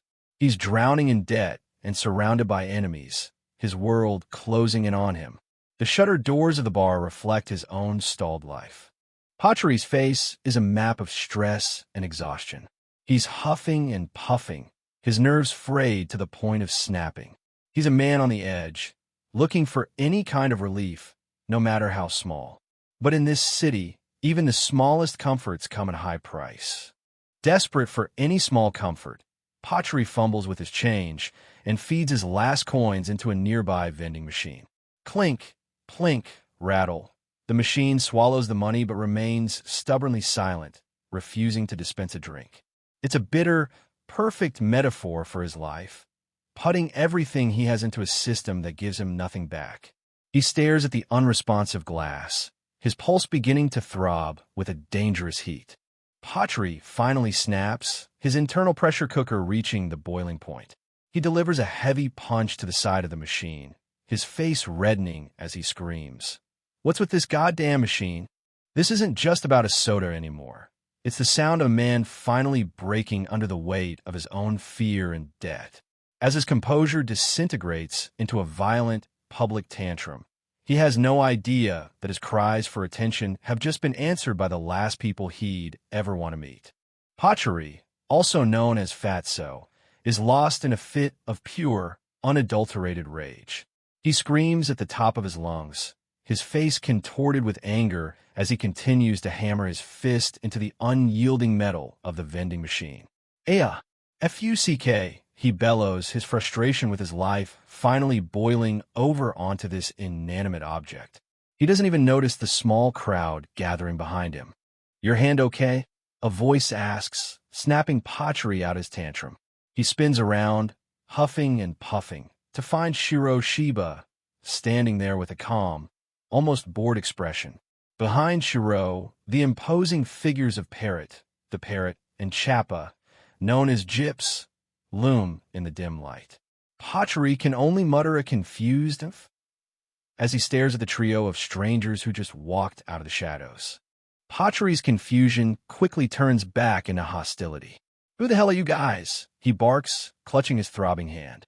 Shiro simply replies that they're acquaintances from the past, a vague answer that only irritates the debtor further. Gyps, never one to miss a chance to mock someone, quips about Patri's hot temper and suggests he isn't getting enough calcium. It's a surreal moment of dark comedy amidst the gritty surroundings. Patri's temper flares again as he screams at Gyps, but Shiro cuts through the noise. We'd like to have a word with you, Shiro says firmly. The air between them is thick with tension as Patri realizes these men didn't just stumble upon him by accident. They have a purpose, and judging by their appearances, it's not going to be a friendly conversation. He tries to open his drink, but his hands are shaking too much to manage even that simple task. The scene shifts to a grim, enclosed room where a group of men are gathered around a disturbing sight. A body, wrapped tightly in canvas and bound with heavy ropes, lies in the center of the floor. Among the men are Patri and his associate, Napari, a lean man with sharp glasses. They're looking down at the results of a job, the air filled with the silent, heavy reality of the business they're in. This is just another day in the underworld. Napari runs a hand through his hair, his expression one of deep weariness and stress. The constant proximity to death is starting to take its toll, even on someone as hardened as he is. He stands in the corner of the room, lost in his own dark thoughts, while the others continue to deal with the grim task at hand. The silence in the room is only broken by the occasional rustle of canvas. Later, Napari and another man sit on a dark stairwell, the weight of their world pressing down on them. Man, I'm beat, the man says, letting out a long, heavy sigh. Napari sighs in return, his eyes fixed on the floor. In this line of work, there are no easy days, and the toll it takes on the mind is often worse than the physical exhaustion. They're just two cogs in a machine fueled by violence and debt. Napari speaks about the grisly statistics of their trade. Yesterday, there were 5 dead bodies. Today, there are 2. It's a casual observation of horror, a testament to how normalized death has become for them. He complains that thanks to Chappa, the monster known as Chiappa, the boss is never going to get off their backs. The presence of such a volatile and brutal killer makes their job infinitely more complicated and dangerous. A close-up of Napari reveals a face that is starting to crack under the pressure. His eyes are wide, filled with a mixture of fear and irritation as he looks toward a crowd of office workers. To the rest of the world, life goes on normally, but for Napari, every shadow holds a potential threat, and every day is a battle to keep his head above water. The contrast between his violent reality and the mundane world outside is jarring. Patri and Napari get into a petty argument, their frayed nerves causing them to lash out at each other. Patri mocks Napari's glasses and his rose-patterned shirt, tugging at the fabric and telling him to lose Napari, already on edge, doesn't find it funny. "I like to give him a piece of my mind," he mutters, his thoughts turning toward the source of his stress, the monster they have to work alongside. The tension between the two associates is a bomb waiting to go off. The cause of their dread is revealed once again. Kiappa. The massive, stitched-up monster is hunched over another victim, performing some grotesque, crude surgery. The sounds of squish and slosh fill the room as Napari and Patri watch from a vigilant distance. Kiappa's presence is a constant reminder of the depravity they are forced to witness and facilitate. He is an apex predator, and everyone else is just prey waiting their turn. The horror continues as Kiappa seems to be enjoying his gruesome task. Napari notes that he has never even seen the monster eat or drink, adding to the mystery and the terror of what he truly is. He speaks of maintaining a vigilant distance, a survival tactic in a room with a creature that could tear you apart in an instant. The mundane exterior of the building hides the nightmare unfolding within its walls. Napari decides he's had enough and needs to step out for some air before he loses it completely. Napari steps out onto a balcony to smoke, his face a mask of frustration. "Listen, I ain't feeling too hot," he tells Patri. He needs to escape the stench of blood and the sight of Kiappa's work, if only for a few minutes. Patri follows him, sensing the dangerous mood his partner is in. Napari's patience is gone, and he's looking for someone to blame for the nightmare his life has become. "Patri, you mind if I step out for a little bit?" he asks, though it's clearly not a request. The tension between the two associates finally explodes into violence. Napari sits on a stool, cigarette in hand, while Patri stands behind him, stripped of his dignity and half his clothes. The insect tattoos on Patri's back, the mark of a debtor, are a target for Napari's rage. In this world, when you can't hit the monster, you hit the person below you. Napari is ready to take out all his stress on his partner. Patri is reduced to a sniveling wreck, begging for mercy. "G, go easy on me. I beg you," he whimpers, promising that he'll have the money by tomorrow, no matter what. But Napari has heard it all before. "Tomorrow, tomorrow, tomorrow. Why is it always tomorrow with you?" he asks, his voice cold and devoid of any empathy. The cycle of debt and violence has no room for promises, only for results. Napari looks out at the city, the cold realization of his own role in this world reflected in his eyes. "You'd make my job a lot easier then," he tells the cowering Patri. He tells his associate to keep his head down, a warning that is both literal and metaphorical. In this business, those who stick their necks out are the first to get them cut. Patri can only whisper, "Eep," and keep begging for just one more day.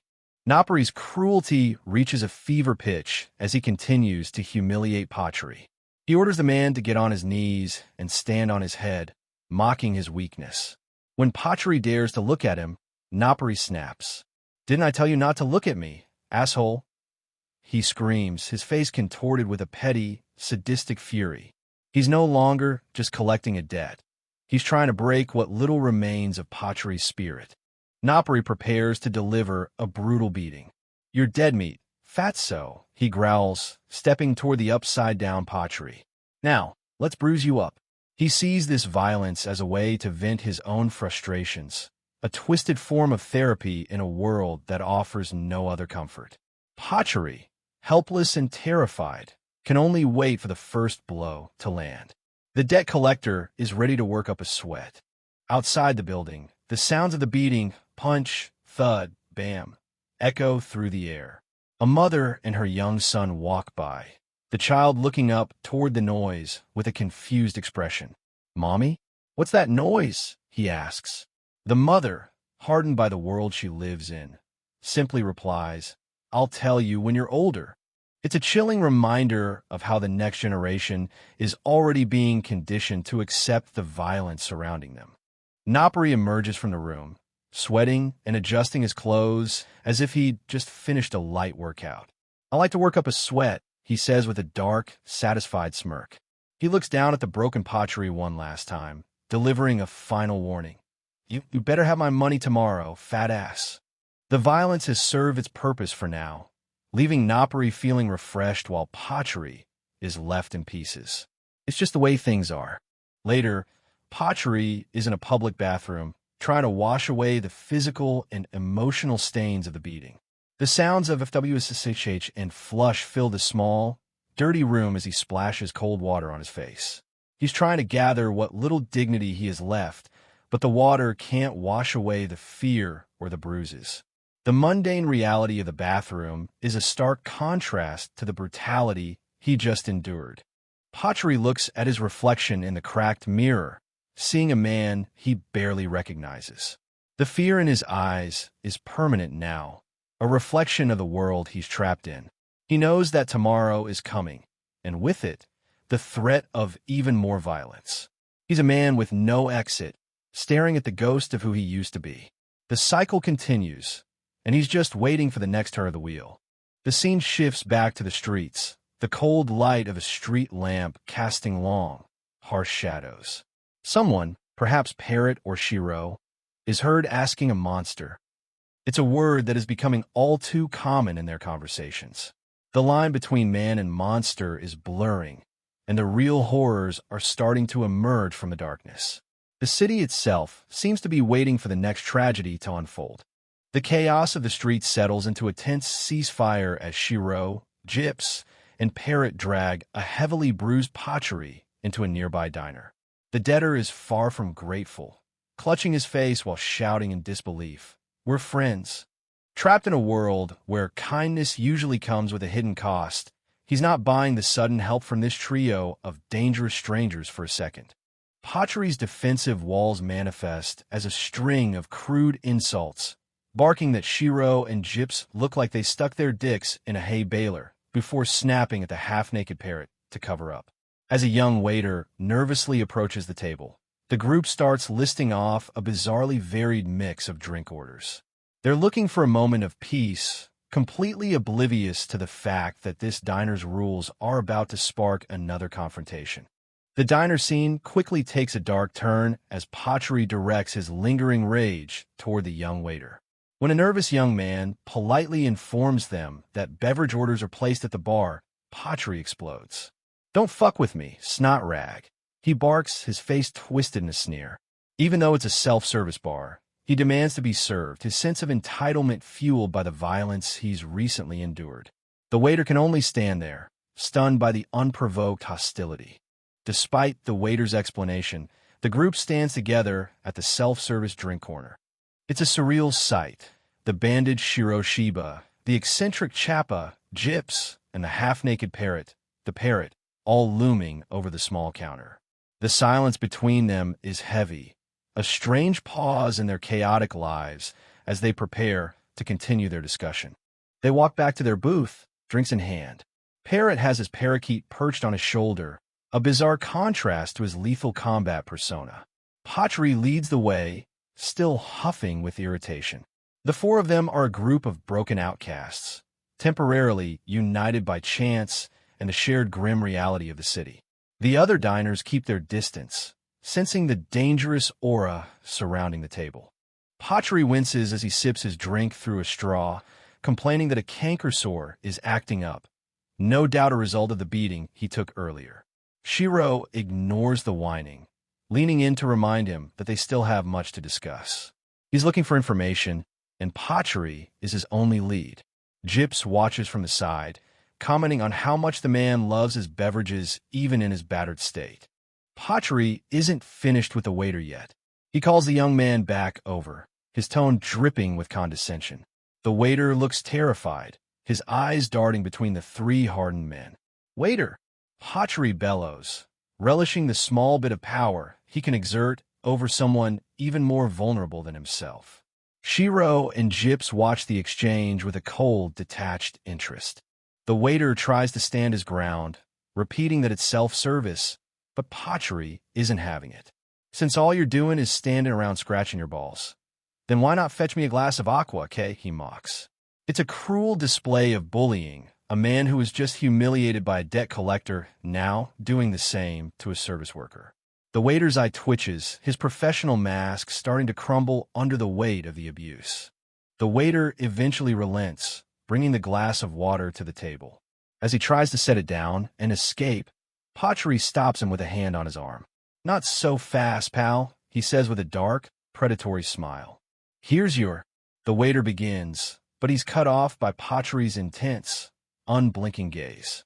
The young man is trembling now, realizing he's become a target for these lunatics. Pottery's insults become even more personal. He tells the waiter he's just a minimum wage chump, and then corrects himself, saying he isn't even worth that much. He mocks the young man's appearance and his status, calling him garbage with a flabby ass. It's a senseless, brutal verbal assault, showing the true ugliness of Pottery's character. The waiter can only stand there, paralyzed by the sheer malice in the man's voice. Shiro joins in on the harassment, his own trauma manifesting as a cold cruelty. He tells the waiter that his mere existence is doing more harm than good and mocks the idea of him not hurting anyone. "You got any idea how much money, how many resources have gone to waste on your pathetic existence?" Shiro asks. He's projecting his own feelings of worthlessness onto the waiter, a dark reflection of his own inner turmoil. The psychological torture reaches its peak as Pottery leans in close, his voice a low, terrifying whisper. "You do us all a favor and open up an artery," he tells the young man. It's a direct encouragement of suicide, a horrific endpoint to their campaign of bullying. The waiter's face is a mask of pure, unadulterated shock and despair as he absorbs the venom being spat at him. Pottery's mind drifts back to the source of his own pain, Nappari. He describes the way the debt collector stomped, kicked, and punched him, losing all control in a fit of sadistic rage. He explains that all he could do was take the beating and hope it would end soon. These memories of his own victimization are what drive his need to hurt the waiter, a tragic, violent cycle that defines this world. "I can't take it anymore," he mutters, though whether he means the memories or his current life is unclear. Gyps notices something about Shiro. "Is he trembling?" he asks, watching the protagonist's hand.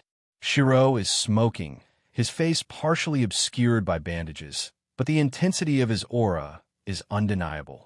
He tells the waiter to get lost and calls him a waste of space, his own grip on his emotions seemingly fraying. The waiter is on the verge of a total breakdown, his body shaking with suppressed sobs. Shiro's intimidation becomes even more direct. He tells the waiter enough and says he's not even worth looking at. The waiter's face is a mess of sweat and tears as he stammers out a question. Do why you know about ME? It's a pathetic attempt to regain some dignity, but it only fuels Shiro's cold, mocking laughter. The power dynamic in the booth is absolute. The scene shifts briefly, showing Parrot snatching something out of the air, perhaps a stray crumb for his bird. In the ring of his memories, Parrot stands silent and composed, while in the diner, the chaos continues. The small bird's chirping is the only innocent sound in the room, a sharp contrast to the verbal violence taking place at the table. Shiro's face, partially bandaged and intense, looms over the terrified waiter. He's mocking the young man's professionalism, his eyes wide and manic. He holds a fork near the waiter's face, a silent threat of physical violence to match the verbal abuse. The waiter is completely broken now, his eyes wide with a terror that goes beyond simple fear. He's facing a monster in a man's skin. Suddenly, Shiro grabs the waiter, pulling him close. "Relax," he says with a jarring, artificial friendliness. "Easy, yo." The physical contact only terrifies the young man more. Shiro's moods are erratic, swinging from cold dismissal to aggressive physical proximity. Chappa and Parrot watch from the side, their expressions unreadable. They're witnesses to Shiro's descent into the same darkness that claimed them. Shiro continues to bully the waiter, questioning his professionalism and demanding he stay calm. Waiters have to stay calm, correct? It's part of their job, no? He asks, his voice low and threatening. He's gaslighting the young man, punishing him for reacting to the abuse. The waiter can only offer a weak, terrified nod, his mind completely shut down. Gyps finally speaks up, noting that Shiro is a real troublemaker. He warns that talking like that is liable to offend anybody and could cost him a pretty penny. Shiro just mutters a dismissive humph and wipes his mouth, the adrenaline from the bullying session seemingly fading. Parrot has walked away, perhaps unable to stand the senseless cruelty. Pottery looks on, a silent participant in the humiliation. The conversation turns to their next move. Pottery is demanding 100 grand before he'll do whatever they want. Shiro looks skeptical, but Gyps thinks the deal sounds reasonable. They're discussing the spoils from Parrot's lost match, a sum that is apparently significant. Shiro is already thinking ahead, his mind calculating their next step in this dangerous game. He knows they need to make that money back and fast. Gyps leans in, a serious expression on his bandaged face. He compares a waiter's meager hourly wage to the plan he has in mind, a plan that could net them 100 grand in a second. It's 10,000 times riskier than a waiter's job, he warns. But if they're willing to take that risk, he's got a plan. Shiro listens intently, his own desire for a purpose and for survival, overriding any fear of the danger ahead. They're about to dive into the deep end. The scene shifts to the exterior of an apartment building, the city's grim architecture looming against a flat, white sky. Pottery, I'm back. Napari's voice echoes through the halls as he returns to the site of his earlier work. He sounds almost cheerful, unaware that the dynamic of the room has shifted completely in his absence. The building itself looks like a tomb, silent and ominous. Napari enters the room, surprised to find Pottery gone. Not here, he mutters. He sees Chiappa sitting on the bed, the massive monster still wearing his headphones and staring into space.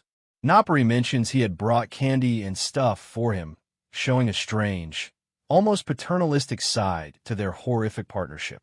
But his casual attitude is about to be shattered. He's alone with a monster that doesn't follow any rules. Chiappa stands up, his massive, shirtless frame towering over the lean debt collector. The monster's blank, stitched-up face is uncomfortably close to Napari's. In the silence of the room, the danger is palpable. Chiappa is a creature of pure, unpredictable instinct, and even his allies aren't safe when his hunger or his madness takes over. Napari's smile is gone, replaced by a growing sense of dread. The monster leans in even closer, its wide, vacant eyes locked on Napari. Chiappa begins to sniff the air, his nose twitching as he leans toward Napari's neck. It's a predatory, animalistic behavior that leaves the debt collector frozen with fear. What the? Napari manages to gasp, his bravado completely evaporated. He realizes too late that he's no longer the predator in this room. He's just something that smells like prey. Chiappa's sniffing becomes more intense, his face just inches from Napari's. The close-up reveals the horrific details of the monster's features, the crude stitching, the bloodshot eyes, and the lack of any human emotion.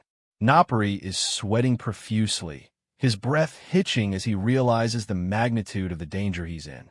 This is the last thing he ever expected, to be hunted by the very weapon he thought he controlled. The monster has found something it wants, and it's not the candy. In a flash of pure, senseless violence, the horror reaches its climax. Chiappa's arm shoots forward with impossible speed, his hand plunging directly into Napari's open mouth and down his throat. The sound of bones snapping and flesh tearing is drowned out by Napari's silent, agonized scream. His glasses fly off as his head is snapped back by the force of the impact. The debt collector who reveled in bruising others is now being dismantled by a creature that knows no mercy and feels no pain. It's a sudden, sickening end to his reign of terror. Chiappa's face remains a mask of chilling indifference as he casually holds Napari aloft by his shattered jaw and throat. The monster's wide, vacant eyes seem to stare through the dying man, as if he were nothing more than a piece of meat. There is no anger in the attack, no malice, only a cold, mechanical fulfillment of a predatory instinct. Napari's body hangs limp, his life's blood staining his rose-patterned shirt, a final, ironic contrast to the brutality of his death. Chiappa stands in the silence of the room, a lone, invisible entity in a world of victims. With a dull whump, Nopari's lifeless body hits the floor, discarded like a piece of trash. A spray of dark blood remains on the wall, a grim signature of the monster's work. Kiappa stands over the corpse for a moment, his expression unchanged, before turning his attention back to his surroundings. The bully who thought he was at the top of the food chain has been consumed by something far more ancient and terrifying. As the chapter closes, the true depth of the nightmare is revealed. In this city, the only thing more dangerous than the monsters we know are the ones that don't even know they're killing. In the grimy streets of the city, Pachuri tries his best to look tough, throwing the most murderous glares he can at the local thugs. But behind the glasses, he's just another soul trying to survive the filth. Later at a diner, Pachuri can't even enjoy his meal in peace. He's sweating bullets, sensing a heavy, suffocating vibe from the people around him. Something is definitely off. Elsewhere, a group of battered and bandaged men are nursing their wounds while plotting their next move. Their loot was stolen, but not just any loot. It belonged to a dangerous Yakuza boss. Now they're desperate for a drink and a way out. The stakes are high. The boss was planning to use that money to buy a massive stash of jewels from South American sailors, a deal that would net him a fortune and a generous tax break. The warehouse stands silent, but the tension is rising. The boss is likely losing his mind, hunting for whoever cleaned out his safe, desperate to get his hands back on those jewels and the profit they represent. To cover his losses, the boss is selling off a valuable rice bowl to a wealthy collector from Kyoto.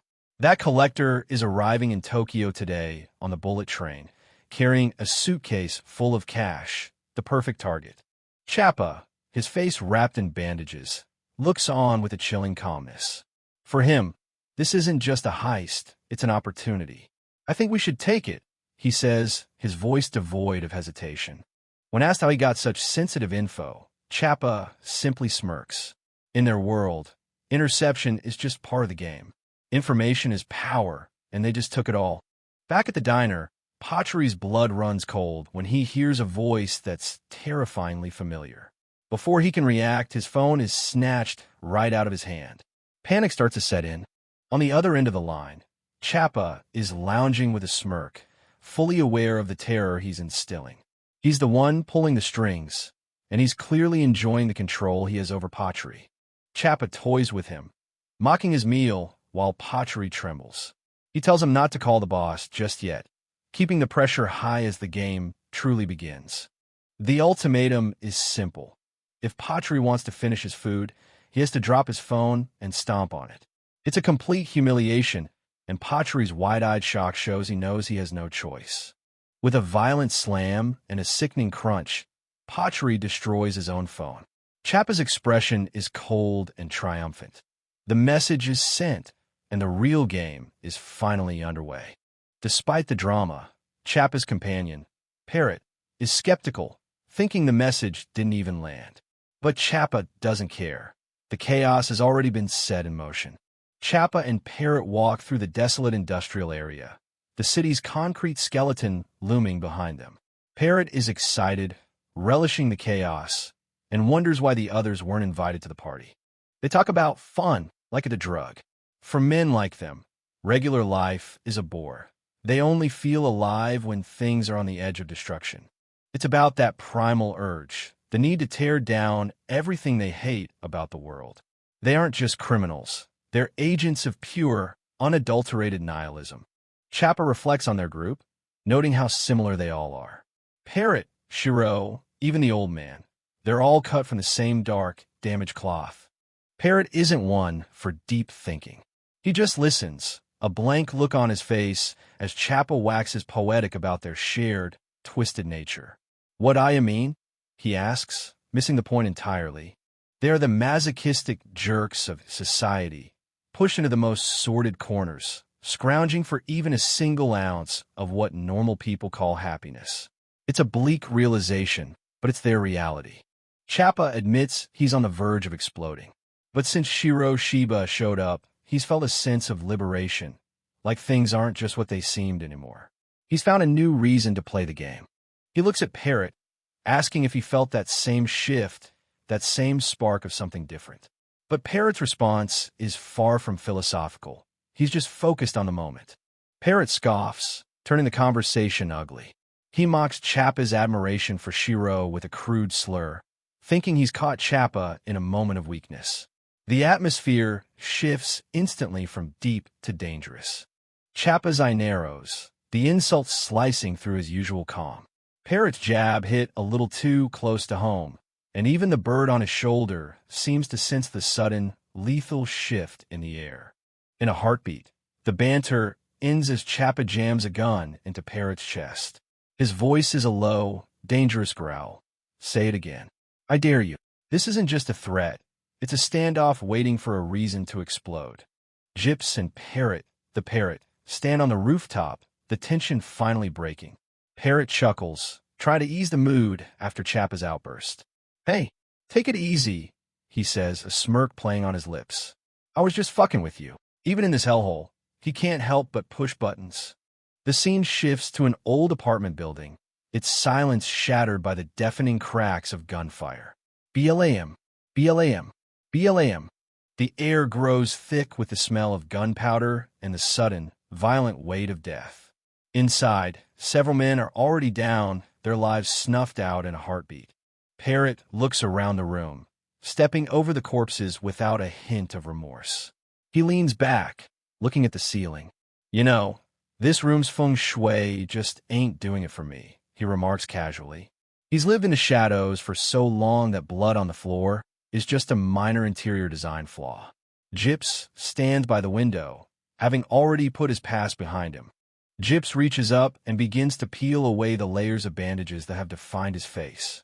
As the white cloth falls, a man with blonde hair and a weary, hardened gaze is revealed. When I was finished, I had nothing left, he mutters. The bandages were just another shell, one he's finally ready to shed.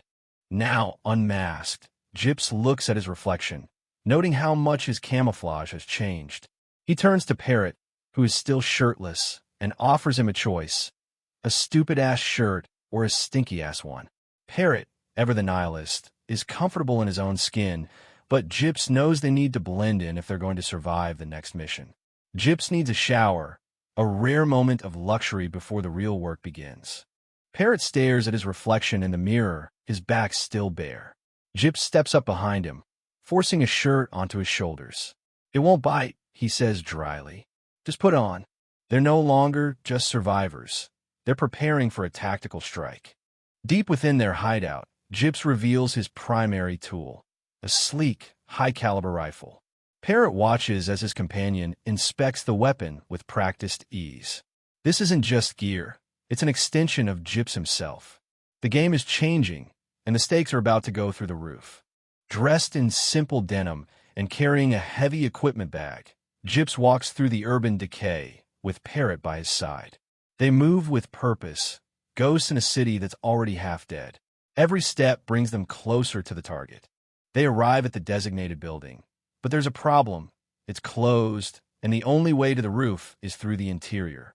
This isn't good, Gyps notes, his eyes scanning the structure. They need a vantage point, and they need it now. Gyps sighs, having spent way too much time tracking down a janitor's uniform to use as a disguise. It's a lowly role for a man of his skill, but the best assassinations are the ones nobody sees coming. He's ready to play the part to get where he needs to be. While Parrot keeps watch, Gyps works on the lock. Parrot is curious about Chappa's motives. He's had something up his sleeve all this time. Gyps admits the goal is simple, to track down the boss. It's not about revenge, it's about the hunt. Parrot remembers how tight Gyps seemed with the boss during the fights, but Gyps just shrugs it off.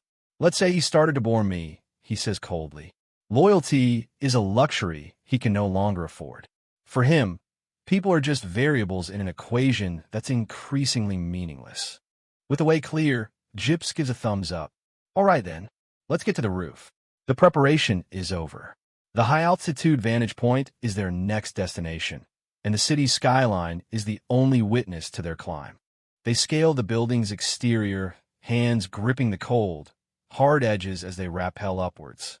It's a dangerous climb, the wind whipping past them, but they move with the mechanical precision of men who have forgotten what fear feels like.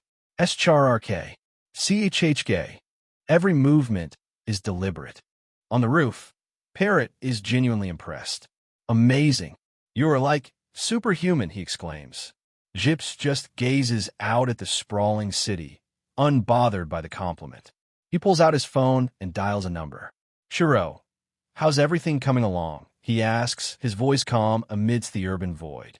On the train, Shiro Shiba has his eyes on the target, a sleazy loan collector working for the Yakuza.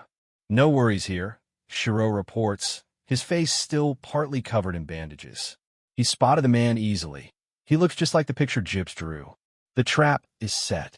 Gyps gives the final word. When I give the signal, sneak into his compartment and nick the money.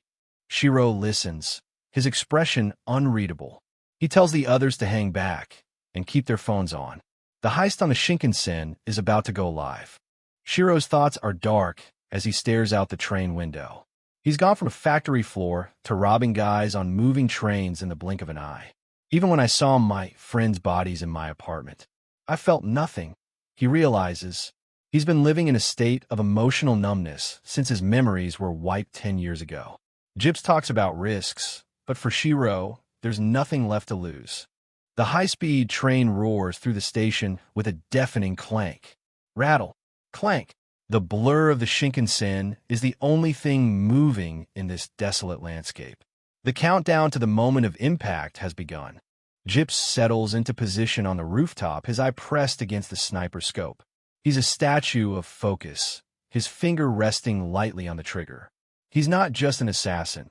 He's an artist of death, and his canvas is about to fly past at 300 kilometers per hour.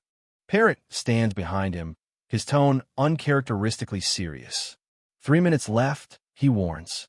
He knows how tricky this is. Sniping a moving target behind a train window requires more than just skill. It requires a miracle. It's on the move, Gyps notes, his focus unshakable. Gyps mentally calculates the ballistics. He has to take into account the speed of the bullet, the velocity of the train, and the resistance the glass window will put on the shot. Plus, the train's forward inertia will have a massive effect on the trajectory. It's an impossible shot by any standard. The angle of the window itself is another variable that could ruin everything. Our probability of success is near impossible, Gyps admits with a thin, confident smile. But then his eyes harden. That said, I can do this. For a man with no past, the present moment is the only thing that matters. Settling into his final stance, Gyps reflects on the blank slate of his own existence. When I first became aware of my power, I searched my past to learn why I had it, he recalls.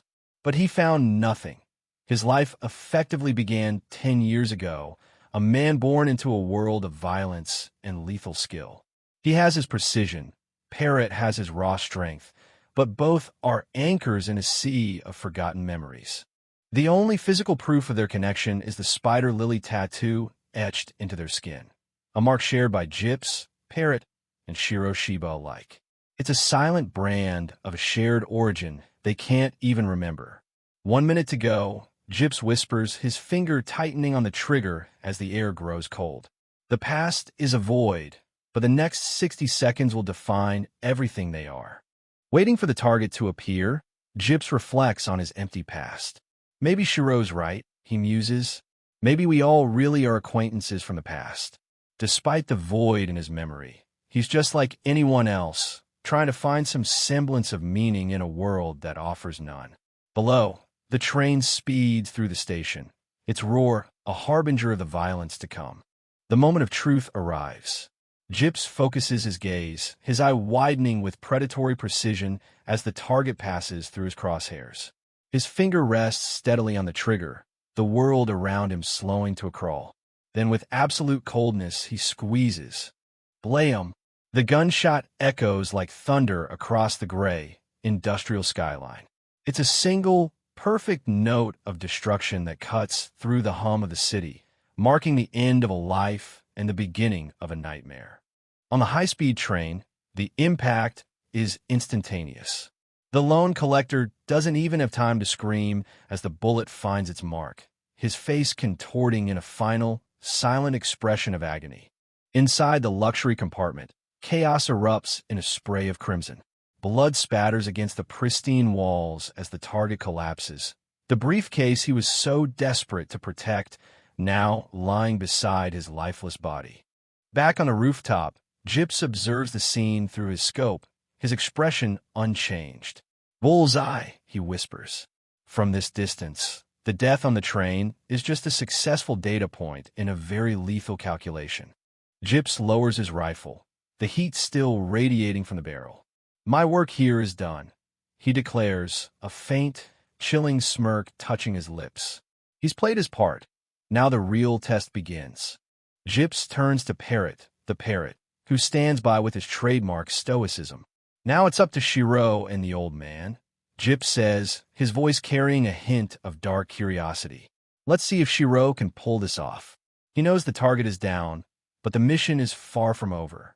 In the narrow corridor of the Shinkansen, Shiro Shiba tries to force his way into the compartment where the target fell. "Shit, it's locked," he grunts, the pressure mounting with every second the train hurtles toward its next stop. He's close, but the metal door stands in his way. The old man steps forward, brushing Shiro aside. "Step aside, Junior. I got this," he says, his hands steady as he reveals his lock-picking tools.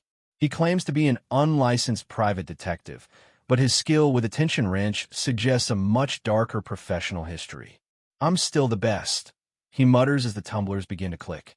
Inside the blood-stained room, Shiro finds something he never expected. Sitting on the seat is Duabi Baikumte, the kid, a young boy in a striped polo shirt, looking terrified. He's not just a witness. He's physically chained to the briefcase. His wide, tear-filled eyes reflect a horror no child should ever see. As Shiro approaches, the boy makes a sudden, desperate movement. Gulp! Before Shiro can stop him, the kid swallows something small and metallic. "What the hell?" Shiro exclaims, his eyes widening in shock.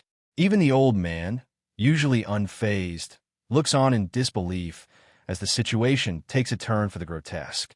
Gyps's voice crackles over the phone, filled with a cruel amusement. He explains the trap. The handcuffs are unbreakable, and the kid was trained to swallow the key if anything went wrong. "Our Shiro's got some rather unpleasant choices to make," Gyps says, his words dripping with nihilistic irony. The weight of Gyps's words hits Shiro like a physical blow. He looks down at the boy, who is trembling with fear, and then at the briefcase. Gyps is implying that to get the money, Shiro has to perform a horrific act. The silence in the cabin is suffocating. Gyps continues his psychological assault.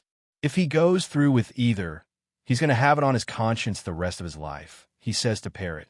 He's using the situation to test Shiro's morality, to see if he truly has what it takes to survive in their world. So, the real question is, how far is he willing to go to find his special girl? Gyps asks, his voice cold. He's holding Shiro's search for Lucy over his head, using her memory as leverage to push him toward a monstrous decision. Shiro stares at the boy, his own resolve beginning to fracture under the pressure. The ultimatum is laid bare. Gyps tells Shiro plainly. He either has to cut the boy open to get the key, or chop his hand off to snatch the briefcase. "What are you, nuts?" Shiro screams into the phone, his face contorted in rage and disgust. "You think I'm going to do some heinous thing like that?" The horror of the choice is almost too much to bear. Gyps's response is chillingly calm. "It's like this. If you don't, you're going to be short one friend." He makes it clear that failure isn't an option, and the consequences will be personal. Parrot, the parrot, stands behind him, a silent witness to this brutal manipulation. Shiro's eyes dart between the boy and the dead collector, his mind racing for a way out that doesn't involve mutilation. "Look, I'll bring the kid with me," he shouts, his voice desperate. He promises they'll find a way to pry open the briefcase later, but Gyps's silence suggests he doesn't believe in later. In Gyps's world, there are no easy escapes from the consequences of choice. The camera focuses on the boy's feet and the heavy metal chain that binds him. It's a stark, cold image of captivity. He's just a child, yet he's become the centerpiece of a lethal game between assassins, a pawn in a world that has no room for innocence. There's only now, Shiro, Gyps says, his gaze fixed on the distance. You see, there is no later. He knows that in their line of work, the present moment is all they have. He checks his watch. 3 minutes? Till the train's at the station. The clock is ticking, and Shiro is running out of time to make his move. The Shinkansen glides into the platform, a sleek beast of technology carrying its payload of death and moral crises. Crowds of businessmen wait unknowingly on the platform. Their mundane lives a sharp contrast to the horror currently unfolding inside one of the luxury compartments. Time is up. Gyps and Parrot walk away from the rooftop edge, the job half done. The choice he makes now is going to decide all our fates, Gyps says, his tone dark and certain. Everything just got serious. Nothing's certain anymore. He knows that Shiro's decision won't just affect the boy. It will ripple through their entire group. Parrot watches Gyps, sensing the growing distance in his companion's eyes. On the train, the old man's patience is wearing thin as he wrestles with the stubborn lock. Move. Let me handle this, he snaps, his tools scraping against the metal. With only 2 minutes left, the air in the cabin is electric with tension. Gyps remains a ghost on the rooftop, his spider lily tattoo a silent testament to the dark path they've walked together. Gyps reflects on the human condition, his thoughts as cold as the wind. Most people are always looking for easy answers, he muses. But for men like them, answers are paid for in blood and hard choices. On the train, Shiro and the old man are still trapped in their dilemma, the briefcase a metal wall between them and their survival. I want to see, Gyps whispers, his gaze returning to his scope, waiting for the moment Shiro finally snaps. On the rooftop, Gyps remains a silent observer, his eye pressed against the scope. He's not just watching the target, he's watching Shiro Shiba. I want to see how far Shiro's willing to take this, he whispers to the cold wind. For him, this isn't just a mission, it's a character study in the dark. Gyps's voice is a low, rhythmic hum over the line, filled with a grim, universal truth. See, in my perfect world, you earn your place. There are no easy answers. He believes that every debt in life is paid in blood, be it a pound of flesh, the sweat of your brow, or a piece of your very soul. He's waiting for Shiro to realize that morality is a luxury they can't afford. On the train, the weight of the choice is suffocating. Shiro Shiba stares at the terrified boy, the knife in his hand feeling heavier with every second. But in the back of his mind, one name keeps him from drowning, Lucy. She is the only thing that makes this nightmare worth it. The old man watches Shiro, the silence in the cabin broken only by the steady rattle of the tracks. He can see the gears turning in the young man's head, the desperate search for a way out that doesn't involve the child's blood. The tension is at a breaking point. Gyps's internal monologue grows increasingly nihilistic as he waits for the kill. Inside, we all look the same. We're all beautiful, he muses, his mind dwelling on the fragility of the human form. The texture of our skin is as soft as a child's. Your hair is fine and glossy. It's a chilling contrast to the violence he's demanding. The old man can hear him over the speaker, his brow furrowed in disgust.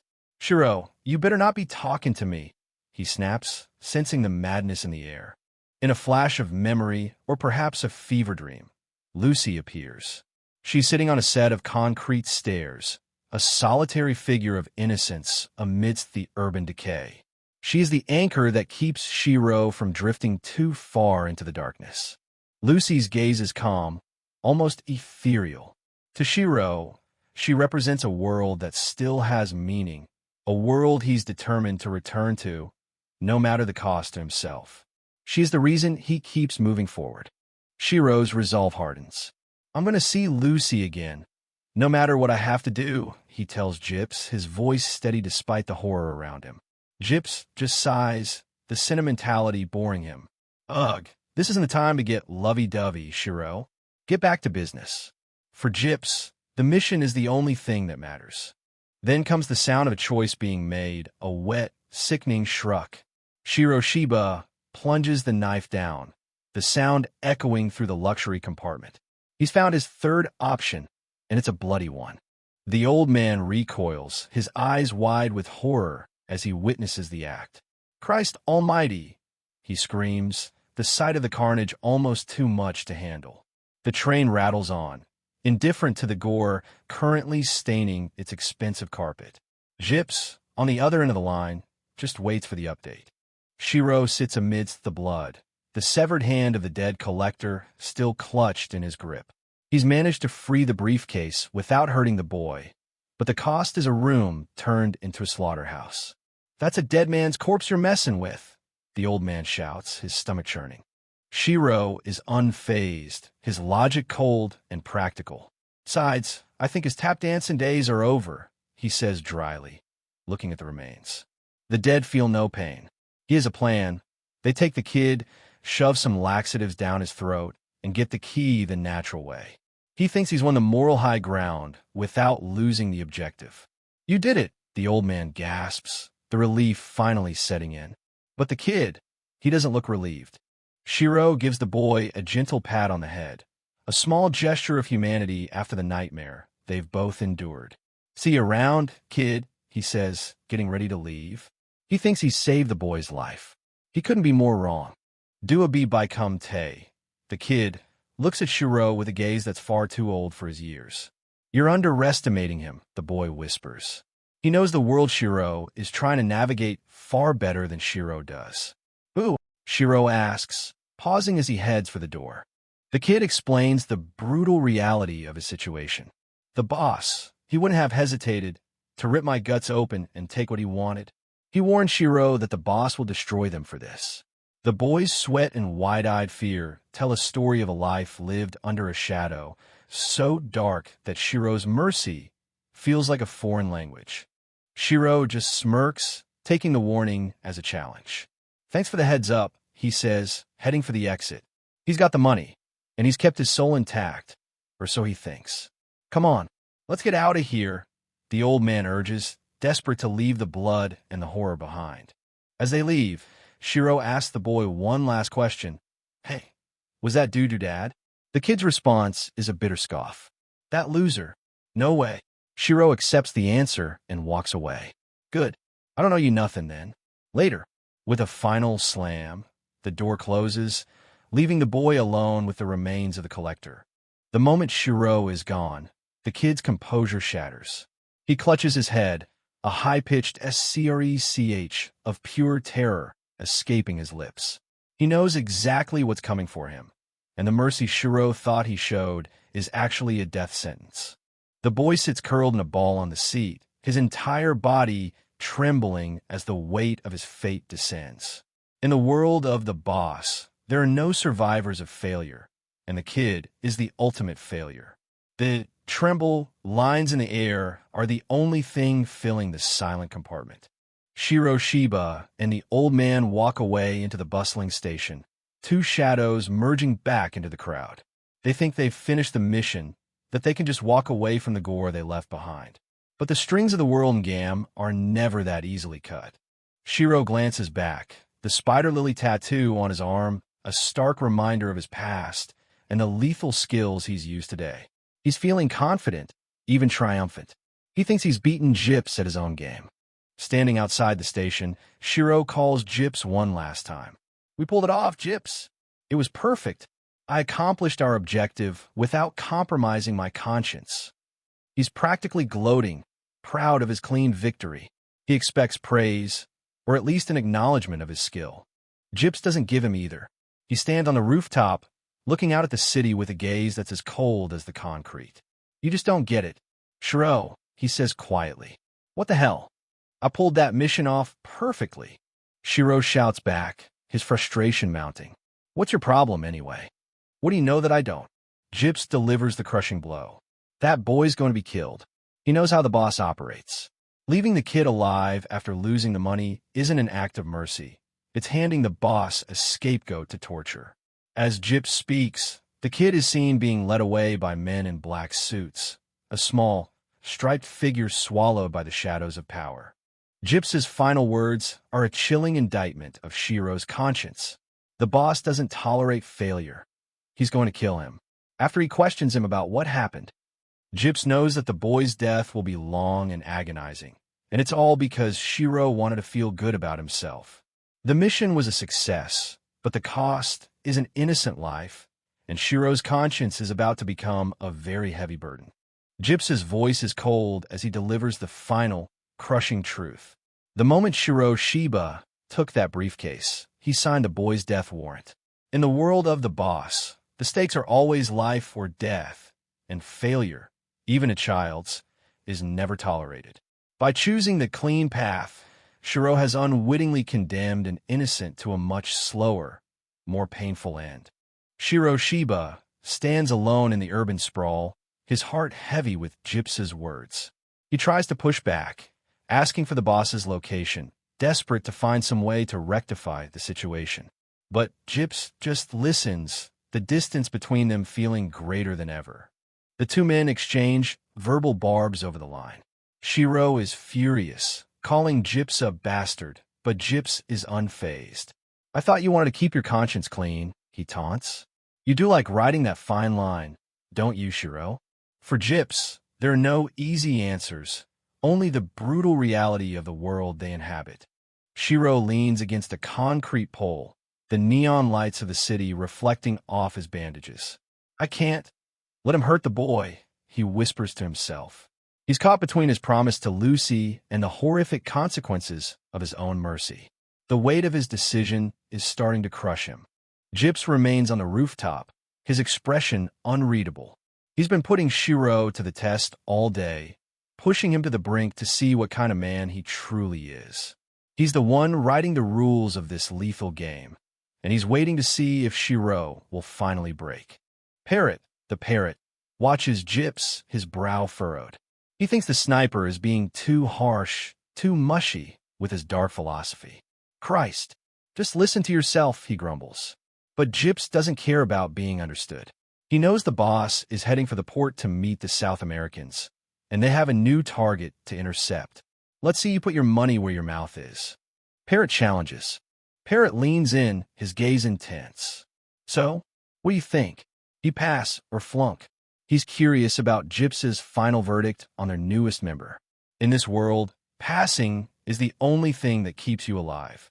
"Pass, I suppose," Gyps says, looking out the city skyline. But then his tone turns lethal. "And what if he had killed the kid? Then I'd have killed Shiro."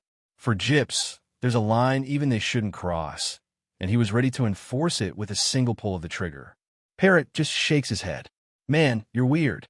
Gyps knows the truth. The boy never stood chance. But through this ordeal, Shiro is finally starting to understand the world he's truly in. There's a chance Shiro understands what he's getting into more than I realized. Gyps muses, his back to the camera as he stares into the urban void. The rooftops stand silent, the only sound the distant hum of the city. "Like I said, weird," Parrot mutters, still trying to wrap his head around Gyps's logic. But the atmosphere is about to change from philosophical to terrifying. Suddenly, a presence far more malevolent than either of them appears on the rooftop. It's Kiappa/Chappa, a grotesque, Frankenstein-like entity that looms behind Gyps and Parrot. Stitched together and wired with needles, it looks like something born from a nightmare. Gyps and Parrot sense the overwhelming power before they even see it. The monster's eyes are wide and vacant, its head topped with metal rods that seem to wiggle and shuk with a life of their own. It's a wall of muscle and horror, a biological weapon that has just entered the chat. Parrot's eyes widen in genuine shock as the air around them begins to thrum with a new, lethal frequency. Parrot and Gyps slowly turn around, their movements instinctive. They both mutter, the word feeling small and inadequate against the monster currently shadowing them. The sense of danger is immediate and absolute. Kiappa/Chappa bares its fangs, a terrifying display of raw, mindless aggression. It's a mountain of flesh and stitches, its very presence a testament to the dark science that rules the underworld. Gyps and Parrot realize they aren't the predators anymore. The monster looms over the two assassins, its massive silhouette blocking out the city lights. It's a chilling reminder that no matter how dangerous they think they are, There's always something worse lurking in the shadows of the boss's world. Gyps and Parrot are frozen, their combat instincts screaming at them to move, but their bodies are momentarily paralyzed by the sheer wrongness of the creature before them. The shock is total.